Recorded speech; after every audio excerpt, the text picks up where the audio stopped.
കണ്ണൂരിലെ CPIM പ്രവർത്തകരുടെയും അനുഭാവികളുടെയും ഹൃദയവികാരത്തിന്റെ ഭാഗമാണ് RSSകാരിൽ കൊല്ലപ്പെട്ട ധൻരാജ് എന്ന സഖാവ്. ധൻരാജിന്റെ കൊലപാതകത്തിന് പിന്നാലെ ആ കുടുംബത്തെ ഏറ്റെടുക്കാൻ പാർട്ടി നടത്തിയ വലിയ തോതിലുള്ള ഫണ്ട് പിരിവിൽ 1 കോടിയോളം രൂപയാണ് പാർട്ടിക്ക് പിരിച്ചെടുക്കാൻ കഴിഞ്ഞത്. പക്ഷേ അതിന്റെ മുഴുവൻ ഗുണഭോക്താക്കളായി ആ കുടുംബം മാറിയില്ല എന്ന വിവാദം ഒരു 4 വർഷം മുൻപേ തന്നെ കണ്ണൂരിൽ ഉരുണ്ടുകൂടിയത് നാം കണ്ടതാണ്. പക്ഷെ അന്ന് ആരോപണം ഉന്നയിച്ചവർക്കും ആരോപണ വിധേയർക്കുമെതിരെ നടപടിയെടുത്ത് പാർട്ടിയെല്ലാം നിശബ്ദമാക്കി. നടപടിയെടുത്തത് എന്തിനായിരുന്നു? കണക്ക് അവതരിപ്പിക്കാൻ വൈകിപ്പോയി എന്ന കാരണത്തിന്. കാശടിച്ചുവെന്ന കുറ്റം അപ്പോഴും പാർട്ടി സമ്മതിച്ചില്ല. ഈ വ്യാജ റസീറ്റുകൾ കൊണ്ട് പണം പിരിച്ചതെങ്ങനെ? പോയ റസീറ്റുകളെല്ലാം കണക്കവതരിപ്പിക്കുമ്പോൾ തിരിച്ചു വരാത്തതെന്ത് എന്ന ചോദ്യങ്ങൾക്ക് ഉത്തരം പറയാതെ എല്ലാം കുഴിച്ചു മൂടാനായിരുന്നു തെരഞ്ഞെടുപ്പിന്റെ ക്രമക്കേടുമായി ബന്ധപ്പെട്ട പരാതിയിലും പാർട്ടിക്ക് തിടുക്കം. ധൻരാജിന്റെ കേസിൽ അയാളുടെ സാമ്പത്തിക ബാധ്യത പരിഹരിക്കും മുൻപേ പണമെല്ലാം എടുത്ത് വ്യക്തികളുടെ അക്കൗണ്ടിലേക്ക് മാറ്റാനുള്ള തീരുമാനം എന്തിനായിരുന്നു എന്ന ചോദ്യത്തിന് പോലും ഇപ്പോഴും ഉത്തരമില്ല. കോടിയേരിയെ കണ്ട് രേഖാമൂലം എല്ലാം അറിയിച്ചിട്ടും ഒരു നടപടിയും ഉണ്ടായില്ല എന്ന് പറയുന്നു പാർട്ടി ജില്ലാ കമ്മിറ്റി അംഗമായ കുഞ്ഞികൃഷ്ണൻ. പിണറായി വിജയനും എല്ലാം അറിയാമായിരുന്നു, ഇപ്പോഴും അറിയാം എന്നതിന് തന്റെ പക്കൽ തെളിവുണ്ട് എന്നാണ് കുഞ്ഞികൃഷ്ണൻ മാധ്യമങ്ങളോട് പറയുന്നത്. പുറത്തുവന്ന് 2021 തെരഞ്ഞെടുപ്പ് കാലത്തെ പ്രശ്നം 2026 തെരഞ്ഞെടുപ്പ് കാലത്തും ആവർത്തിക്കേണ്ടി വരുന്നു അദ്ദേഹത്തിന്. വന്ന് കാര്യങ്ങൾ പറഞ്ഞ കുഞ്ഞികൃഷ്ണന് ശരിയാവണ്ണമുള്ള മറുപടി ഇപ്പോഴും CPIM നൽകുന്നില്ല. ഒരു പണവും പാർട്ടിയുടെ നഷ്ടപ്പെട്ടിട്ടില്ല എന്നാണ് പറയുന്നത്. അല്ലെങ്കിലും പാർട്ടിയുടേതൊന്നും നഷ്ടപ്പെട്ടിട്ടില്ല, വന്നിട്ടില്ല പാർട്ടി ഫണ്ടിലേക്ക് എന്നതാണ് പ്രശ്നം. വന്നാലല്ലേ പാർട്ടിക്ക് നഷ്ടപ്പെടേണ്ട പ്രശ്നം ഉള്ളൂ. ഞങ്ങൾക്ക് ഞങ്ങളുടേതായ രീതികളുണ്ട് എന്ന് പറയുകയാണ് CPIMന്റെ ജില്ലാ സെക്രട്ടറി. ആ രീതി എന്തായാലും പണം പിരിച്ചത് പൊതുവിടത്തിൽ നിന്നാണ്. അതുകൊണ്ട് തന്നെ അതിന്മേൽ ഉണ്ടായിട്ടുള്ള ക്രമക്കേട് ആരോപണത്തിന് വ്യക്തത വരുത്താനുള്ള ബാധ്യത CPIMനുണ്ട് എന്ന് മാത്രമല്ല, അതൊരു തെരഞ്ഞെടുപ്പിന്റെ നിർണായക സന്ധിയിൽ നിൽക്കവേ രക്തസാക്ഷിയുടെ പണം പോലും അടിക്കുന്ന പാർട്ടി നേതാക്കളുടെ സംഘം എന്ന ആരോപണം ഒട്ടും ചേരില്ല CPIMന്. അതുകൊണ്ട് അതിൽ വ്യക്തത വരുത്താൻ ഞങ്ങളുടെ പാർട്ടി, ഞങ്ങളുടെ തീരുമാനം, നിങ്ങൾക്ക് ഈ പാർട്ടിയെക്കുറിച്ച് ചുക്കുമറിയില്ല എന്നതുപോലെയുള്ള സോവിയറ്റ് യൂണിയൻ വർത്തമാനങ്ങൾ മാറ്റിവെച്ച് ജനങ്ങളോട് വസ്തുത സംസാരിക്കാൻ ഉള്ള ബാധ്യത CPM നിറവേറ്റുമോ എന്നാണ് നാം നോക്കുന്നത്. ഈ വിഷയത്തിൽ നമ്മോട് സംസാരിക്കാൻ എന്നോട് കൂടെയുള്ള അഡ്വക്കേറ്റ് ബൽദേവ്, ഇടത് നിരീക്ഷകൻ, വിജയ് ഇന്ദുചൂടൻ കോൺഗ്രസിൽ നിന്ന്, CNP ചെക്കുട്ടി മാധ്യമപ്രവർത്തകൻ എന്നിവരാണ്. ഒപ്പം കുഞ്ഞികൃഷ്ണനെയും ഈ ചർച്ചയിൽ ഞാൻ ഉൾപ്പെടുത്തുന്നു. അദ്ദേഹത്തിൻ്റെ പ്രതികരണം തേടാം. ആദ്യം കുഞ്ഞികൃഷ്ണൻ, താങ്കൾ ഇപ്പോൾ വന്ന് നടത്തിയിട്ടുള്ള ഈ സ്റ്റേറ്റ്മെൻറ്റ്സ് ഉണ്ടല്ലോ, അവ പാർട്ടി വളരെ ഗൗരവത്തിലെടുത്തുകൊണ്ട് ഒരു ശരിയായ പരിശോധനയ്ക്ക് തയ്യാറാവും, നടപടിയിലേക്ക് പോകുമെന്നാണോ താങ്കൾ ശരിക്കും വിചാരിക്കുന്നത്? അതോ പാർട്ടി അതിൻ്റെ പ്രതികാരഭാവം കാണിക്കും എന്നാണോ?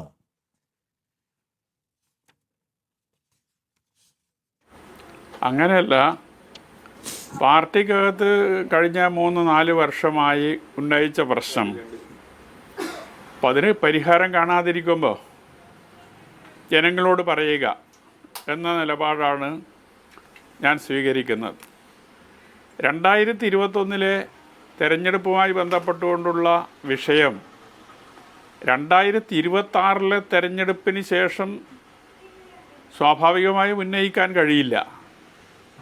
അപ്പം അത് 2026 തെരഞ്ഞെടുപ്പിന് മുമ്പ് പറഞ്ഞേ തീരൂ. അപ്പം അതുകൊണ്ടാണ് ഇപ്പോൾ ആ വിഷയം ഈ നിലയിൽ ഉന്നയിക്കുന്നതിന് വേണ്ടി സന്നദ്ധമായിട്ടുള്ളത്. ഓക്കെ, അത് സന്നദ്ധമായിരിക്കുന്നു. താങ്കൾ പൊതുവിടത്തിൽ വന്ന് മാധ്യമങ്ങളോട് പറയുകയും ചെയ്തിരിക്കുന്നു. പാർട്ടി അതിനെ എങ്ങനെയാണ് സമീപിക്കുന്നതാണ് എൻ്റെ ചോദ്യം. പാർട്ടി ഇതൊരു ഗൗരവപ്പെട്ട കാര്യമാണല്ലോ, പരിശോധിക്കണമല്ലോ എന്നാണോ, പോസിറ്റീവായിട്ടാണോ കാണുന്നത്? അതോ താങ്കളെ തള്ളുകയാണോ? ഇപ്പോൾ അവിടെ താങ്കൾക്കെതിരെ വലിയ പോസ്റ്ററുകളൊക്കെ പ്രത്യക്ഷപ്പെട്ടു. അതല്ല എന്നുള്ളത് കഴിഞ്ഞ 4 വർഷക്കാലത്തെ അനുഭവം എൻ്റെ മുമ്പിലുണ്ടല്ലോ. പോസിറ്റീവായിട്ടല്ല കൈകാര്യം ചെയ്യുന്നത് എന്ന അനുഭവം എൻ്റെ മുമ്പിലുള്ളതാണ്. അല്ല, എന്തുകൊണ്ടാണ് താങ്കൾ ഉന്നയിച്ച, അകത്ത് പലകുറി ഉന്നയിച്ച ഈ പ്രശ്നം പരിഗണിക്കപ്പെടാത്തത്? അതൊരു രക്തസാക്ഷി ഫണ്ടുമായി ബന്ധപ്പെട്ട ക്രമക്കേടുകൾ പുറത്തു വന്നാൽ പാർട്ടിക്കുണ്ടാവുന്ന പ്രതിച്ഛായ നഷ്ടം, വിശ്വാസ നഷ്ടം പോലുള്ള കാര്യങ്ങളാണോ, അതോ മറ്റെന്തെങ്കിലും ആണോ അതിൻ്റെ റീസൺ? ഏതെങ്കിലും നേതാക്കന്മാർക്കെതിരെ ഞാൻ ആരോപണം ഉന്നയിക്കുകയല്ല ചെയ്തത്. ഈ 3 വിഷയത്തിലും കണക്ക് പരിശോധിച്ചപ്പോൾ കണ്ടെത്തിയ കാര്യങ്ങൾ പാർട്ടിയുടെ ശ്രദ്ധയിൽപ്പെടുത്തുകയാണ് ചെയ്തത്. അതിൽ കുറ്റക്കാരാരൊക്കെയാണോ അവർക്കെതിരെ പാർട്ടി നേതൃത്വമാണ് നടപടി സ്വീകരിക്കേണ്ടത്. അപ്പം അത്തരമൊരു നടപടി സ്വീകരിക്കാൻ നേതൃത്വം സന്നദ്ധമാകുന്നില്ല എന്നതാണ് ഇതുവരെയുള്ള അനുഭവം. അതെന്തുകൊണ്ടാണ് എന്നത് എനിക്കിപ്പോഴും മനസ്സിലാകാത്ത ഒരു കാര്യമാണ്. നേതൃത്വമാണ് അതിന് മറുപടി പറയേണ്ടത്. പക്ഷേ നേതൃത്വം അങ്ങനെ ഒരു ധനാപഹരണവും നടന്നിട്ടില്ല, ഒരു പൈസ പോലും പാർട്ടിയുടെ നഷ്ടപ്പെട്ടിട്ടില്ല എന്ന വിശദീകരണമാണ് അന്നും നൽകിയിട്ടുള്ളത്, ഇപ്പോഴും നൽകിക്കൊണ്ടിരിക്കുന്നത്. ഇപ്പോൾ തെരഞ്ഞെടുപ്പുമായി ബന്ധപ്പെട്ടുകൊണ്ട് അച്ചടിച്ച റെസീറ്റ് പൂർണ്ണമായും തിരിച്ചു വരാതെ എങ്ങനെയാണ് ഒരു പൈസയും നഷ്ടപ്പെട്ടിട്ടില്ല എന്നൊരാൾക്ക് പറയാൻ സാധിക്കുന്നത്? ആ തിരിച്ചു വരാത്ത റെസീറ്റ് മുറിച്ചിട്ടുണ്ടോ എന്ന് ആർക്കാണ് പറയാൻ സാധിക്കുക? അപ്പോൾ ആ റെസീറ്റ് ഇതുവരെ തിരിച്ചു വന്നിട്ടില്ല. അപ്പോൾ അങ്ങനെ വരുമ്പോൾ നേതൃത്വം ശരിയായ രീതിയിലല്ല കാര്യങ്ങൾ വിശദീകരിക്കുന്നത് എന്നതാണ് എൻ്റെ ആക്ഷേപം. ഈ നിലയിൽ കൃത്രിമം നടത്തിയ ആളുകൾക്കെതിരെ നടപടി സ്വീകരിക്കാൻ എന്തുകൊണ്ട് നേതൃത്വം തയ്യാറാകുന്നില്ല എന്നതാണ് ഈ കാലം അത്രയും ഞാൻ ഉന്നയിച്ച ചോദ്യവും. ഓക്കെ, ഇതിനകത്ത് ഞാൻ ചോദിക്കുന്ന വീണ്ടും പാർട്ടിക്കകത്ത് വേണമെങ്കിൽ അകത്തുണ്ടായ പ്രശ്നമാണല്ലോ.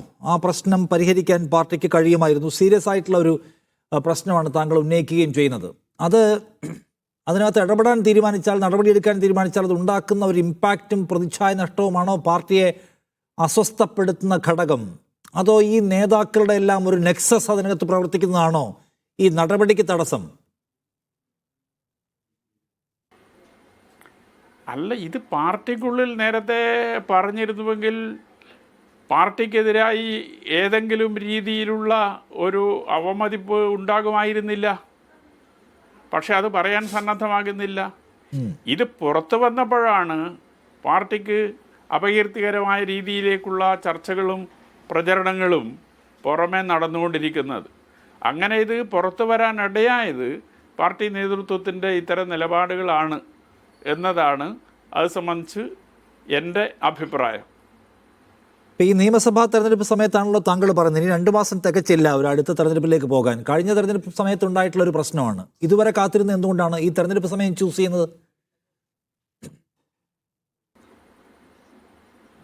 അങ്ങനെ ഒരു ഉദ്ദേശവുമില്ല. ഞാൻ തുടക്കത്തിൽ പറഞ്ഞു 2021 തെരഞ്ഞെടുപ്പ് സമയത്തുണ്ടായ വിഷയം 2026 തെരഞ്ഞെടുപ്പിന് മുമ്പും പരിഹരിക്കുന്നില്ലെങ്കിൽ 2026 തെരഞ്ഞെടുപ്പിന് ശേഷം അത് ഉന്നയിക്കാൻ കഴിയില്ല. അപ്പോൾ 2026 തെരഞ്ഞെടുപ്പിന് ശേഷം 2026 തെരഞ്ഞെടുപ്പുമായി ബന്ധപ്പെട്ടുകൊണ്ടുള്ള വിഷയങ്ങൾ മാത്രമേ ഉന്നയിക്കാൻ കഴിയൂ. അപ്പം അതുകൊണ്ടാണ് 2026 തെരഞ്ഞെടുപ്പിന് മുമ്പ് 2021 തെരഞ്ഞെടുപ്പുമായി ബന്ധപ്പെട്ടുകൊണ്ടുള്ള വിഷയങ്ങൾ ഉന്നയിക്കണം എന്ന് തീരുമാനിച്ചത്. ഈ കാലം അത്രയും പാർട്ടിക്കകത്ത് അതുമായി ബന്ധപ്പെട്ടുകൊണ്ടുള്ള ഇടപെടലാണ് നടത്തിക്കൊണ്ടിരിക്കുന്നത്. അങ്ങനെ ഇടപെടൽ നടത്തിയിട്ടും ഒരു പരിഹാരം പാർട്ടിയുടെ ഭാഗത്തു നിന്നുണ്ടായില്ല എന്നതുകൊണ്ടാണ് ഈ അവസാന നിമിഷത്തിൽ അത് തുറന്ന് പറയേണ്ടി വന്നത് എന്നതാണ് അത് സംബന്ധിച്ച് പറയാനുള്ളത്. പാർട്ടിയിൽ നിന്നുള്ള കമ്മ്യൂണിക്കേഷൻ ഉണ്ടായിട്ടുണ്ടോ ഇതിന് ശേഷം?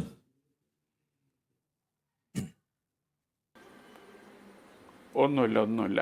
ഓക്കെ, ഈ തെരഞ്ഞെടുപ്പ് സാധ്യതകളെ ആകമാനം പാർട്ടിയുടെ ബാധിക്കുന്ന ഒരു ഇടപെടലായി പോയി താങ്കളുടേത് എന്ന് കാണുന്നുണ്ടോ? ഇപ്പോൾ രക്തസാക്ഷി ഫണ്ട് അടിച്ചു മാറ്റുന്ന ഒരു പാർട്ടി എന്നൊക്കെ വന്നാൽ അത് ഉണ്ടാക്കാൻ പോകുന്ന ഇമ്പാക്റ്റ് എന്തായിരിക്കും? പ്രത്യേകിച്ച് കണ്ണൂരിലെ തന്നെ ധൻരാജിൻ്റെ കേസ് എന്നത് CPM ഈ തെരഞ്ഞെടുപ്പ് സമയത്ത് ആകെപ്പാടെ ഒലച്ചു കളയില്ലേ സി കുഞ്ഞികൃഷ്ണൻ? അങ്ങനെ ബാധിക്കുമെന്ന് ഞാൻ കരുതുന്നില്ല. അല്ല, ഞാൻ ചോദിക്കുന്നത് ബാധിക്കുമെന്ന് കരുതുന്നില്ല എന്ന് വെച്ചാൽ നോക്കൂ, ഇപ്പോൾ കോൺഗ്രസ് ഒക്കെ അടക്കം ഏറ്റെടുത്തിരിക്കുകയാണ്. ശബരിമലയിലെ ഭഗവാന്റെ സ്വർണ്ണം മുതൽ രക്തസാക്ഷിയുടെ ഫണ്ട് വരെ അടിക്കുന്ന പാർട്ടിയായിട്ട് പാർട്ടി CPIM തരം താഴ്ന്നിരിക്കുന്നു എന്നാണ് കെ മുരളീധരനെ പോലെ ആൾക്കാർ പറയുന്നത്. അപ്പോൾ കേരളം ആകെ ഇതൊരു തട്ടിപ്പ് പാർട്ടിയാണ് എന്ന് ഉള്ള പ്രതീതി ഉണ്ടാക്കാനും പ്രചരിപ്പിക്കാനും ഈ സംഭവം ഇപ്പോൾ UDF ഗുണം ചെയ്യില്ലേ?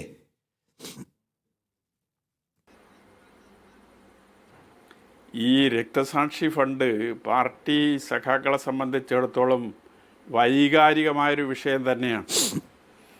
അതിനെ അതേ രീതിയിൽ വൈകാരികമായി മറികടക്കാനുള്ള ഒരു ശ്രമമാണ് ഇന്ന് രാവിലെ പാർട്ടി സംസ്ഥാന സെക്രട്ടേറിയറ്റ് മെമ്പർ MV ജയരാജൻ നടത്തിയ മാധ്യമ സമ്മേളനത്തിലൂടെ കേൾക്കാൻ സാധിച്ചത്. കോടിയേരിയെ അപമാനിക്കത്തക്ക രീതിയിലുള്ള ഒരു നിലപാട് ഞാൻ സ്വീകരിച്ചു എന്നതാണ് ജയരാജൻ രാവിലെ പറഞ്ഞത്. കോടിയേരിയെ അപമാനിക്കത്തക്ക രീതിയിലോ കോടിയേരിയെ മോശമായി ചിത്രീകരിക്കത്തക്ക രീതിയിലോ ഉള്ള ഒരു സമീപനവും ഒരു വാക്കും എൻ്റെ ഭാഗത്ത് നിന്നുണ്ടായിട്ടില്ല.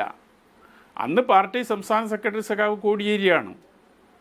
സംസ്ഥാന നേതൃത്വത്തിൻ്റെ ശ്രദ്ധയിൽ ഈ കാര്യങ്ങൾ പെടുത്തി എന്ന് പറയുമ്പോൾ കോടിയേരിയുടെ പേര് പറഞ്ഞു എന്ന് മാത്രമേ ഉള്ളൂ. അതല്ലാതെ കോടിയേരിയെ ഏതെങ്കിലും രീതിയിൽ മോശമായി ചിത്രീകരിക്കാനുള്ള ഒരു ശ്രമവും ഞാൻ എൻ്റെ ഒരു സമയത്തും സൂചിപ്പിച്ചിരുന്നില്ല. പക്ഷേ ഇതേ വൈകാരികത അതിലും ഉപയോഗിക്കാനാണ് ശ്രീ എം.വി. ജയരാജൻ ശ്രമിച്ചത് എന്നത് ഇന്ന് രാവിലത്തെ മാധ്യമ സമ്മേളനവുമായി ബന്ധപ്പെട്ടുകൊണ്ട് മനസ്സിലാക്കാൻ സാധിച്ചിട്ടുള്ള ഒരു കാര്യമാണ്. രക്തസാക്ഷി ഫണ്ട് സഖാക്കളെ സംബന്ധിച്ചിടത്തോളം ഒരു വൈകാരികത ഉൾക്കൊള്ളുന്ന വിഷയം തന്നെയാണ്. അതിനെപ്പോലും ഗൗരവത്തിലെടുക്കാൻ പാർട്ടി നേതൃത്വം തയ്യാറായില്ല എന്നതാണ് ഇതിലുള്ള വിഷയം. ഈ പറയുന്ന പ്രധാനപ്പെട്ട നേതാക്കൾ രണ്ടുപേരും ഇതിനെക്കുറിച്ച് ബോധ്യമുള്ളവരായിരുന്നു എല്ലാ അർത്ഥത്തിലും എന്നാണ്, പക്ഷെ അവർ ഇടപെട്ടില്ലെന്നാണ്. കോടിയേരിയെ ഞാൻ നേരിട്ട് കണ്ട് 2 തവണ കണ്ട് കാര്യങ്ങൾ നേരിട്ട് ബോധ്യപ്പെടുത്തുകയും രേഖാമൂലം ഈ കാര്യങ്ങളെല്ലാം എഴുതി നൽകുകയും ചെയ്തതാണ്. അന്ന് പാർട്ടി സെക്രട്ടറി സഖാവാണ്. അപ്പോൾ അത് ആ നിലയിൽ അയാൾക്ക് ബോധ്യമുള്ളൊരു കാര്യമാണ്. പിണറായിയെ സംബന്ധിച്ചിടത്തോളം ഞാൻ ഒരു കാര്യവും പിണറായിയുമായി ബന്ധപ്പെട്ട് സംസാരിച്ചിട്ടില്ല. പിണറായിയെ ഞാൻ കണ്ടിട്ടില്ല. പക്ഷെ പിണറായിക്ക് പയ്യന്നൂരിലെ ഈ വിഷയങ്ങൾ അറിയാം എന്നതാണ് ഞാൻ മനസ്സിലാക്കിയിട്ടുള്ളത്. നേരത്തെ പറഞ്ഞതിൽ ഞാൻ ഉറച്ചു നിൽക്കുകയാണ്. പിണറായി വിജയൻ അപ്പോൾ അതിനകത്ത് ഇടപെട്ടിട്ടില്ല. ഇത്തരം സംഗതികളിൽ ഇടപെടുന്ന ആളെന്നൊക്കെയാണല്ലോ പിണറായിയെ കുറിച്ച് നമ്മൾ പുറത്തു കേൾക്കുന്നത്. അല്ല, അദ്ദേഹം ഇടപെട്ടിട്ടുണ്ടോ ഇല്ലയോ എന്നുള്ളത് എനിക്ക് അറിയുന്ന ഒരു കാര്യമല്ല. സ്വാഭാവികമായും അവർ ജില്ലാ കമ്മിറ്റിയുമായി ബന്ധപ്പെട്ട് കാര്യങ്ങൾ പരിഹരിക്കുന്നതിന് വേണ്ടിയുള്ള ശ്രമമാണ് നടത്തേണ്ടത്. ആ നിലയിൽ ഇടപെടൽ നടത്തിയിട്ടുണ്ടോ ഇല്ലയോ എന്നത് എനിക്ക് അറിയുന്ന ഒരു കാര്യമല്ല. അല്ല, ഈ പണമടിച്ച ആളുകൾ സംരക്ഷിതരായി പവർഫുള്ളായി ഈ പൈസയുമായിട്ട് ഇപ്പോഴും അവിടെ തുടരുന്നുവെന്നാണ്.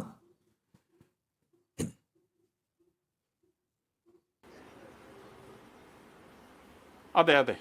അല്ല, ഈ ടി.ഐ. മസൂദൻ, കെ.സി. മധു, ഈ പറയുന്ന നേതാക്കളുമായി ബന്ധപ്പെട്ട് താങ്കൾ പ്രതീക്ഷിക്കുന്നത് എന്താണ് ഇനി? അല്ല, 2 പേര് മാത്രമൊന്നുമല്ല. അതിൽ ഈ ഫണ്ട് വിവാദവുമായി ബന്ധപ്പെട്ടുകൊണ്ട് പാർട്ടി ജില്ലാ കമ്മിറ്റി തന്നെ 4-5 ആളുകളുടെ പേരിൽ നടപടിയെടുത്തു.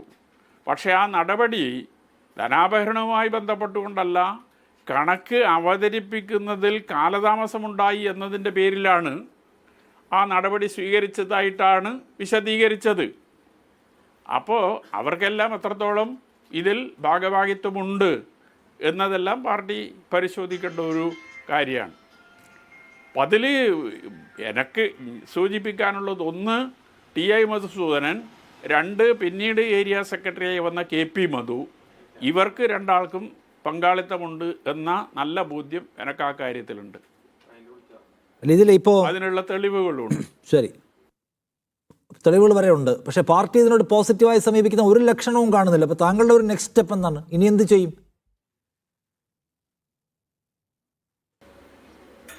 അല്ല, അത് ഇപ്പം മുൻകൂട്ടി പറയാൻ സാധിക്കുന്നതല്ല. ഈ വേട്ടയാടൽ നടക്കും എന്നുള്ളത് എനിക്ക് നേരത്തെ ബോധ്യമുള്ളൊരു കാര്യമാണ്. കാരണം സംസ്ഥാനത്ത് ഇതിനു മുമ്പുണ്ടായിരുന്ന പല സംഭവങ്ങളും അതിൻ്റെ ഒരു കേട്ട് അറിവ് എനിക്കുണ്ടായിരുന്നു. പക്ഷെ നേരിട്ടുള്ള അനുഭവമില്ല. പക്ഷേ ഈ പയ്യന്നൂരിലെ വിഷയവുമായി ബന്ധപ്പെട്ടുകൊണ്ട് ഇത് പാർട്ടിയുടെ ശ്രദ്ധയിൽപ്പെടുത്തിയ എന്നെ വേട്ടയാടാനും കുറ്റം ചെയ്തു എന്ന് പറയപ്പെടുന്നവരെ സംരക്ഷിക്കാനുമുള്ള ശ്രമങ്ങളാണ് നടത്തിക്കൊണ്ടിരിക്കുന്നത് എന്നത് 2 കമ്മീഷൻ്റെ പ്രവർത്തനങ്ങൾ സംബന്ധിച്ച് എനിക്ക് നേരിട്ട് ബോധ്യമുള്ള കാര്യമാണ്. 1 ഫണ്ട് വിവാദവുമായി ബന്ധപ്പെട്ട് നിയോഗിച്ച ടി.വി. രാജേഷ്, പി.വി. ഗോപിനാഥ് എന്നിവരടങ്ങിയ കമ്മീഷൻ അത് കുറ്റം ചെയ്ത ആളുകളെ വെള്ളപൂശാനുള്ള ശ്രമമാണ് നടത്തിയത്. 2 ഈ കഴിഞ്ഞ 2025 ഇ.പി. ജയരാജനെതിരായി, അതുപോലെ തന്നെ പയ്യന്നൂരിലെ ഒരു ഭൂമി പ്രശ്നവുമായി ബന്ധപ്പെട്ടുകൊണ്ട് ഞാൻ ജില്ലാ കമ്മിറ്റിയിൽ ഉന്നയിച്ച ഒരു വിമർശനത്തെക്കുറിച്ച് അന്വേഷിക്കുന്നതിന് വേണ്ടി നിയോഗിച്ച 3-അംഗ കമ്മീഷൻ, ആ കമ്മീഷൻ്റെ നിഗമനവും അത് ഉന്നയിച്ച എനിക്കെതിരെ ഉള്ള നിലയിലാണ്. അപ്പോൾ ഈ 2 കമ്മീഷനുകളിൽ നിന്നും എനിക്ക് നേരത്തെ ബോധ്യമുള്ളൊരു കാര്യമാണ് അതിൽ നിന്ന് വ്യത്യസ്തമായി എന്തെങ്കിലും സംഭവിക്കും എന്ന് ഞാനിപ്പോൾ കരുതുന്നില്ല. താങ്കളായാലും പാർട്ടിക്ക് പുറത്തേക്കാണെന്ന് മനസ്സിലാക്കുന്നുണ്ടോ? അതില്ല, അത് പാർട്ടിയാണ് തീരുമാനിക്കേണ്ടത്. ശരി, അല്ല ഒരു നടപടി എക്സ്പെക്ട് ചെയ്യുന്നുണ്ട്?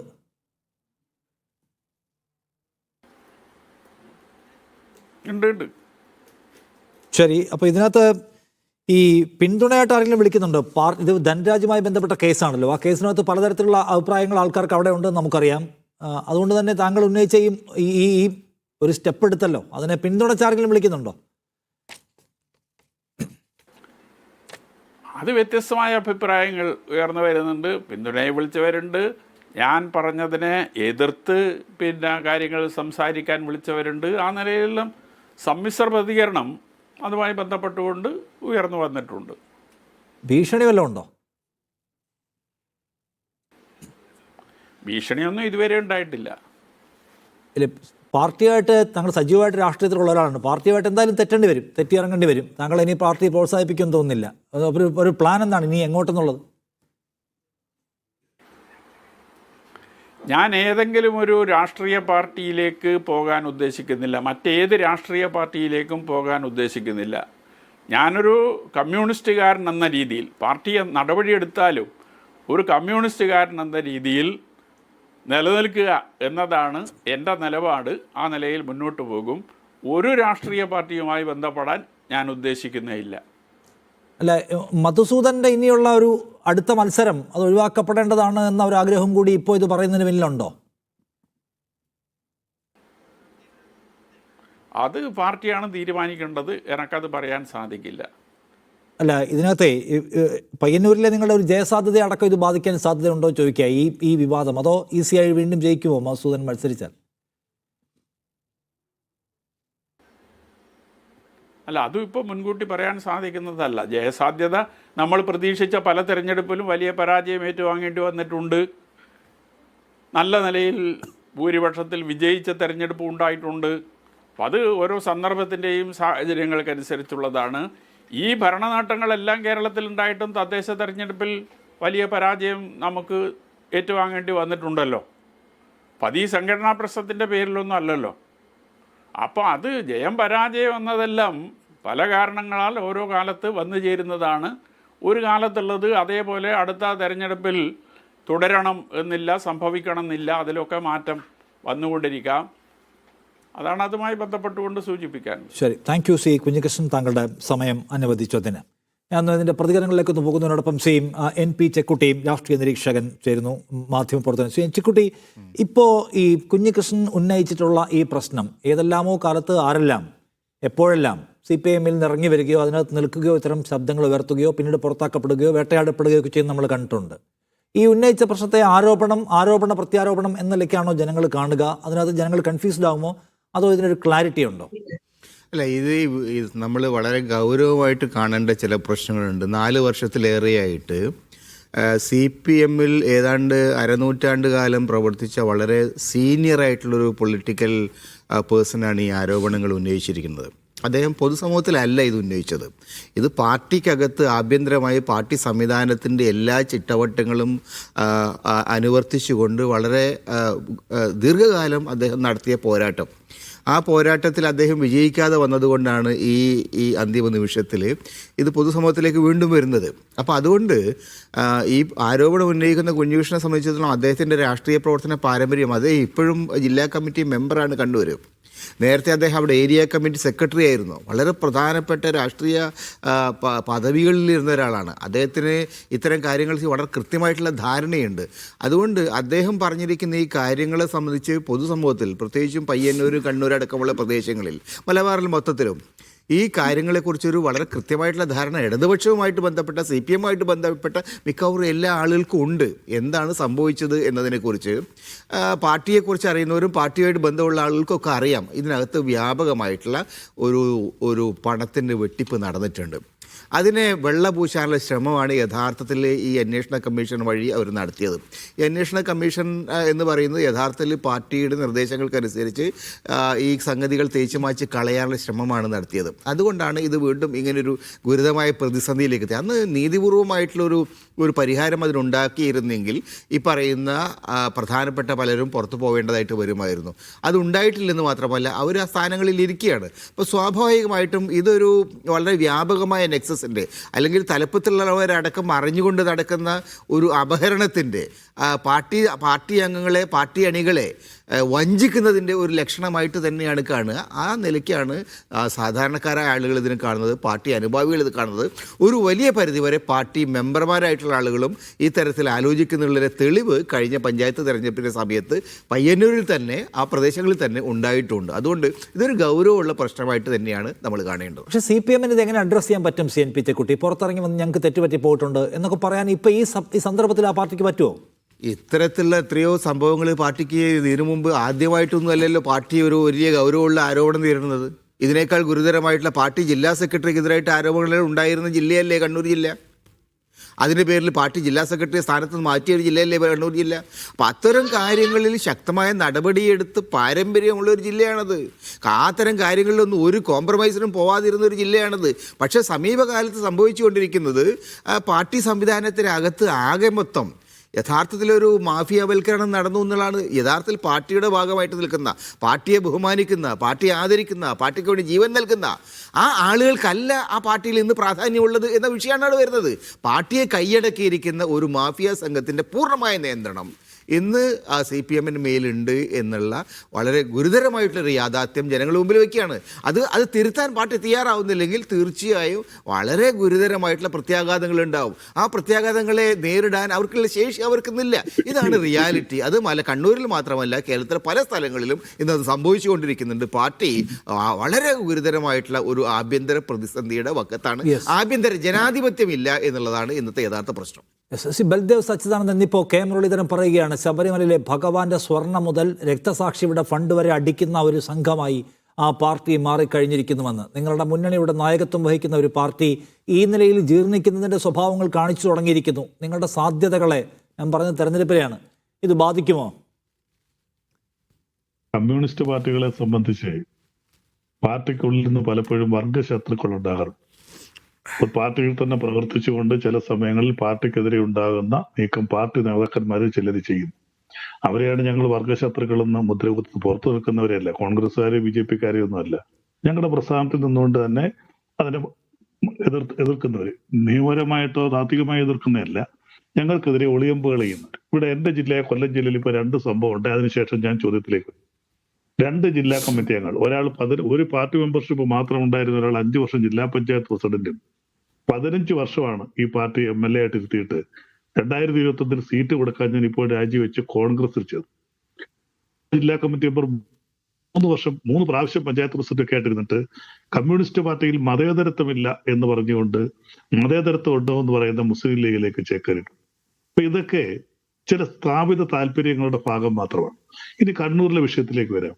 ഈ കണ്ണൂരിൽ സംഭവിച്ചത് എന്താ? ഈ സംഭവം 2016 ധനരാജുമായി ബന്ധപ്പെട്ട സംഭവങ്ങളൊക്കെ നടക്കുന്നത്. അതിനുശേഷം പാർട്ടി ഫണ്ട് പിരിച്ചത് ശരിയാണ്.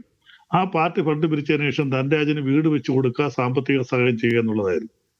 ധനരാജന് പാർട്ടി വീട് വെച്ച് കൊടുത്തു, അദ്ദേഹത്തിന്റെ സാമ്പത്തിക ബാധ്യതകളൊക്കെ ഏറ്റെടുത്തു.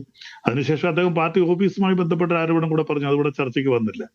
ഇതിനൊക്കെ വ്യക്തമായ രേഖകളും ഒക്കെ ഉണ്ട്. പിന്നെ ഒരു കാര്യം കൂടെ ഞാൻ പറയാം, ചിലപ്പോഴൊക്കെ പാർട്ടി ഫണ്ട് പിരിക്കുമ്പോൾ നമ്മൾ ഉദ്ദേശിക്കുന്നതിനേക്കാൾ എക്സസ് ഫണ്ടുകൾ വരാം. ആ ഫണ്ട് പാർട്ടി ഫണ്ടിലേക്കോ പാർട്ടി മറ്റു കാര്യങ്ങളിലേക്കോ ഉപയോഗിക്കുകയാണ്. അവിടെ ഒന്നും ഈ പൈസ എടുത്ത് ദുർവിനിയോഗം ചെയ്യാൻ കമ്മ്യൂണിസ്റ്റ് പാർട്ടിയെ സംബന്ധിച്ച് നടക്കത്തില്ല. പിന്നെ അദ്ദേഹം ഇതിനകത്ത് ഇത്രയും വൈകി എന്തുകൊണ്ട് 2016 മുതൽ 2020 വരെ നടന്ന ഈ സംഭവങ്ങൾക്ക് ഇത്രയും നാളായിട്ട് എന്തുകൊണ്ട് അദ്ദേഹം പ്രതികരിച്ചില്ല? പാർട്ടിക്കുള്ളിൽ അദ്ദേഹം പ്രതികരിച്ചു. കോടിയേരി ബാലകൃഷ്ണൻ പാർട്ടിയുടെ സംസ്ഥാന സെക്രട്ടറി, എത്രയോ വർഷങ്ങൾക്ക് മുമ്പാണ് അദ്ദേഹം പാർട്ടിയുടെ സംസ്ഥാന സെക്രട്ടറി ആയിട്ടിരിക്കുന്നത്. അദ്ദേഹം മരണപ്പെട്ട് കഴിഞ്ഞു.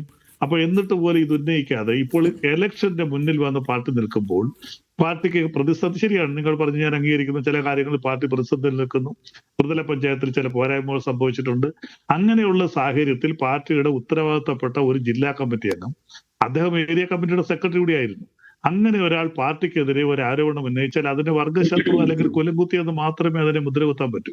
ഒരിക്കലും പാർട്ടി കൂറ് അല്ല, കൊണ്ടോ ഇത്രയും അത് നാൾ പ്രവർത്തിച്ച കമ്മ്യൂണിസ്റ്റ് പാർട്ടികളുടെ പ്രയോഗങ്ങളുമായി ബന്ധപ്പെട്ടതും രീതികളുമായി ബന്ധപ്പെട്ട കാര്യമാണ്. ഇതിൽ ഉന്നയിക്കുന്നതിന് മെറിറ്റ് പ്രധാനപ്പെട്ടതല്ലേ? ധൻരാജിന്റെ പേരിൽ പൈസ പിരിക്കാൻ തീരുമാനിക്കുന്നു, 1 കോടിയോളം രൂപ വരുന്നു, ധൻരാജിന് വീട് വെച്ച് കൊടുക്കുന്നു, ധൻരാജിന്റെ അമ്മയുടെയും മക്കളുടെയും ഭാര്യയുടെയും പേരിൽ കുറച്ച് പൈസ ഇടുന്നു, കുറച്ച് 10-40 ലക്ഷം രൂപ ബാക്കി വരുന്നു. അതെടുത്ത് 2 നേതാക്കളുടെ ജോയിന്റ് അക്കൗണ്ടിലേക്ക് മാറ്റുന്നു. ആ അക്കൗണ്ടിലേക്ക് മാറ്റുമ്പോഴും ധൻരാജിന്റെ പേരിലുള്ള 15 ലക്ഷം രൂപയുടെ ബാങ്ക് കുടിശ്ശിക തീർക്കാതെയാണ് മാറ്റുന്നത് എന്ന കാര്യം ഓർക്കണം. എന്നിട്ട് അതിന്റെ പലിശ സ്വകാര്യ അക്കൗണ്ടിൽ നിന്ന് നേതാവ് പിൻവലിക്കുന്നു. ഇതിനെല്ലാം രേഖയുള്ള കാര്യമാണ്. പിന്നീട് 40 ലക്ഷം ആകെയും വലിക്കുന്നു എന്നാണ് പരാതി. ഇതിനെല്ലാം രേഖയുണ്ട്. പക്ഷേ ഈ പൈസ എവിടെ പോയി? ഈ പിരിച്ചെടുത്ത പൈസ പാർട്ടിക്ക് വന്നിട്ടുണ്ടോ, ധൻരാജിന്റെ കുടുംബത്തിന് ചെന്നിട്ടുണ്ടോ പൂർണ്ണമായെന്നുള്ള ക്വസ്റ്റിന് ആൻസർ ഇല്ല. ഇപ്പോൾ തൊട്ടടുത്ത കാര്യം അദ്ദേഹം പറയുന്നു, അതായത് നിയമസഭാ തെരഞ്ഞെടുപ്പുമായി ബന്ധപ്പെട്ട കണക്കിൻ്റെ ഓഡിറ്റിൻ്റെ ചുമതല എനിക്കായിരുന്നു. ഞാൻ പരിശോധിക്കുമ്പോൾ ഓഡിറ്റ് പൂർത്തിയാക്കുക എന്ന് പറഞ്ഞാൽ പുറത്തു പോയിട്ടുള്ള മുഴുവൻ റെസീറ്റിൻ്റെ കുറ്റിയും അല്ലെങ്കിൽ വിൽക്കാതെ പോയ റെസീറ്റും തിരിച്ചു വരണമല്ലോ. അത് വരാതെ എങ്ങനെയാണ് കണക്കുണ്ടാക്കാൻ പറ്റുക എന്ന് പറയാണ്. വ്യാജ റെസീറ്റ് അടിച്ച പ്രിന്റിംഗ് പ്രസ്സുമായിട്ട് അദ്ദേഹം ബന്ധപ്പെട്ട് വിവരങ്ങൾ ശേഖരിക്കുകയാണ്. ഇതിനൊന്നും മറുപടിയില്ല.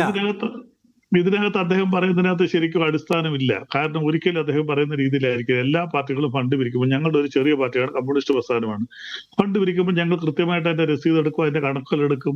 പിന്നെ രസീത് കൊടുക്കാതെ പൈസ പിരിക്കുന്നുണ്ടെങ്കിൽ മാത്രമാണ് മറ്റു കാര്യങ്ങളിലേക്ക് പോകുന്നത്.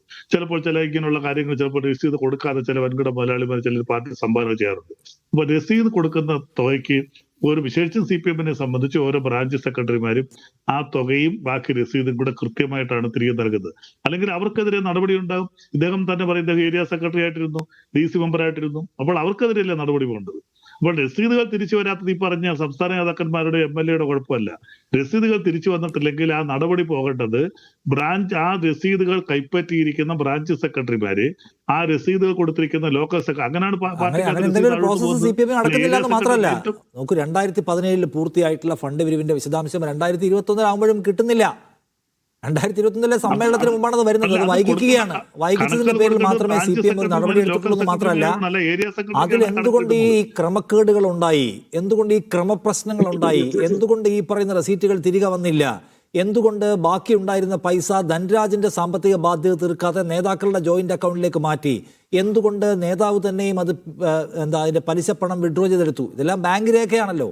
അതിനെക്കുറിച്ചൊരു അന്വേഷണം വേണ്ടേ? അതൊന്നും ഇല്ലല്ലോ. ഒന്നും ഇല്ലാതെ മാത്രമല്ല, കണക്ക് വൈകി എന്നുള്ള കാരണം പറഞ്ഞ് എല്ലാവരെയും കൂടി തരം താഴ്ത്തി ഏത് ആരോപണം ഉന്നയിച്ച ആളെയും. അല്ല, തിരികെ വന്നില്ലെങ്കിൽ അവർക്കെതിരെ നടപടി എടുക്കാൻ അധികാരപ്പെട്ടാണ്. അദ്ദേഹം ഏരിയ സെക്രട്ടറി ആയിട്ടിരുന്ന ആളാണ്. അങ്ങനെ ഏരിയ സെക്രട്ടറി ആയിട്ടിരിക്കുമ്പോൾ ഏരിയ സെക്രട്ടറിക്കും ലോക്കൽ സെക്രട്ടറിക്കുമാണ് ബ്രാഞ്ചിലേക്ക് കൊടുക്കുന്ന രസീതുകൾ തിരിച്ചു വരുമ്പോൾ അത് പരിശോധിക്കാനും അത്രയും തുക അടച്ചിട്ടുണ്ടോ എന്നോ അല്ലെങ്കിൽ അടച്ചിട്ടില്ലെങ്കിൽ നടപടി എടുക്കാനും രസീത് നോക്കാനുള്ള അധികാരം എന്ന് പറയുന്നത് ലോക്കൽ സെക്രട്ടറിക്കും അതിന് മുകളിൽ ഏരിയ കമ്മിറ്റിക്കുമാണ്. അപ്പൊ അവരാണ് അത് ചെയ്യേണ്ടത്. അല്ല നേരിട്ട് ആ പൈസ ഒന്നും ഇപ്പം ജില്ലാ കമ്മിറ്റി മെമ്പർ അല്ലെങ്കിൽ MLA-യുടെ കയ്യിലേക്ക് പോവുകയല്ലേ പൈസ ചെയ്യുന്നത്. തിരിച്ച് ഓരോ ബ്രാഞ്ചുകളിൽ ലോക്കൽ സെക്രട്ടറി ഏൽപ്പിക്കുകയും ആ പണം ഞാനിപ്പോ ഒരു അതായത് അതിനകത്ത് കറപ്ഷൻ നടത്തിയ ഏതോ ഒരു പോയിന്റ് ഉണ്ടെന്ന് താങ്കൾ സമ്മതിക്കും? അല്ല, കറപ്ഷൻ ആരോ നടത്തിയത് ഇവര് പറയുന്ന കറപ്ഷൻ ഇവിടെ നടന്നിട്ടുണ്ടാകാനും ഞാൻ തർക്കിക്കുന്നില്ല. പക്ഷെ ഇദ്ദേഹം പറയുന്നത് പോലെ ആ പണം നേരിട്ട് മധുസൂദൻ എന്ന് പറയുന്ന വ്യക്തിയുടെ കയ്യിലോട്ടോ മറ്റ് മധുവിന്റെ കയ്യിലോട്ടോ ചെന്നു എന്ന് പറയുന്നതിനകത്ത് അർത്ഥമില്ല. ബ്രാഞ്ചിൽ ഒരു പക്ഷേ പിരിച്ച സെക്രട്ടറി ബാങ്ക് രേഖയില്ലേ? നേതാക്കളുടെ ജോയിന്റ് അക്കൗണ്ടിലേക്ക് പോകുന്നു, അവർ പൈസ 5 ലക്ഷം രൂപ വിഡ്രോ ചെയ്യുന്നു, ഇതിനൊക്കെ രേഖയില്ലേ? അതുണ്ടാകാം. എന്ത് ഉറപ്പ്? പാർട്ടി ഫണ്ട് പിരിക്കുമ്പോൾ പാർട്ടിക്ക് ഒരു അക്കൗണ്ട് ഉണ്ട് ഏരിയ തലത്തിൽ. അത് പാർട്ടി ഫണ്ട് പിരിക്കുന്ന പാർട്ടി കമ്മിറ്റിയിൽ വെക്കുകയല്ലേ ചെയ്യുന്നത്. ഒരു ലോക്കൽ കമ്മിറ്റിക്ക് എത്ര രൂപ വിഹിതം ഉണ്ടെങ്കിൽ ആ പൈസ എടുത്തുകൊണ്ട് ബാക്കി ഏരിയ കമ്മിറ്റിക്ക് കൊടുക്കുകയാണ്. ഏരിയ കമ്മിറ്റി ആ പൈസ ജില്ലാ കമ്മിറ്റി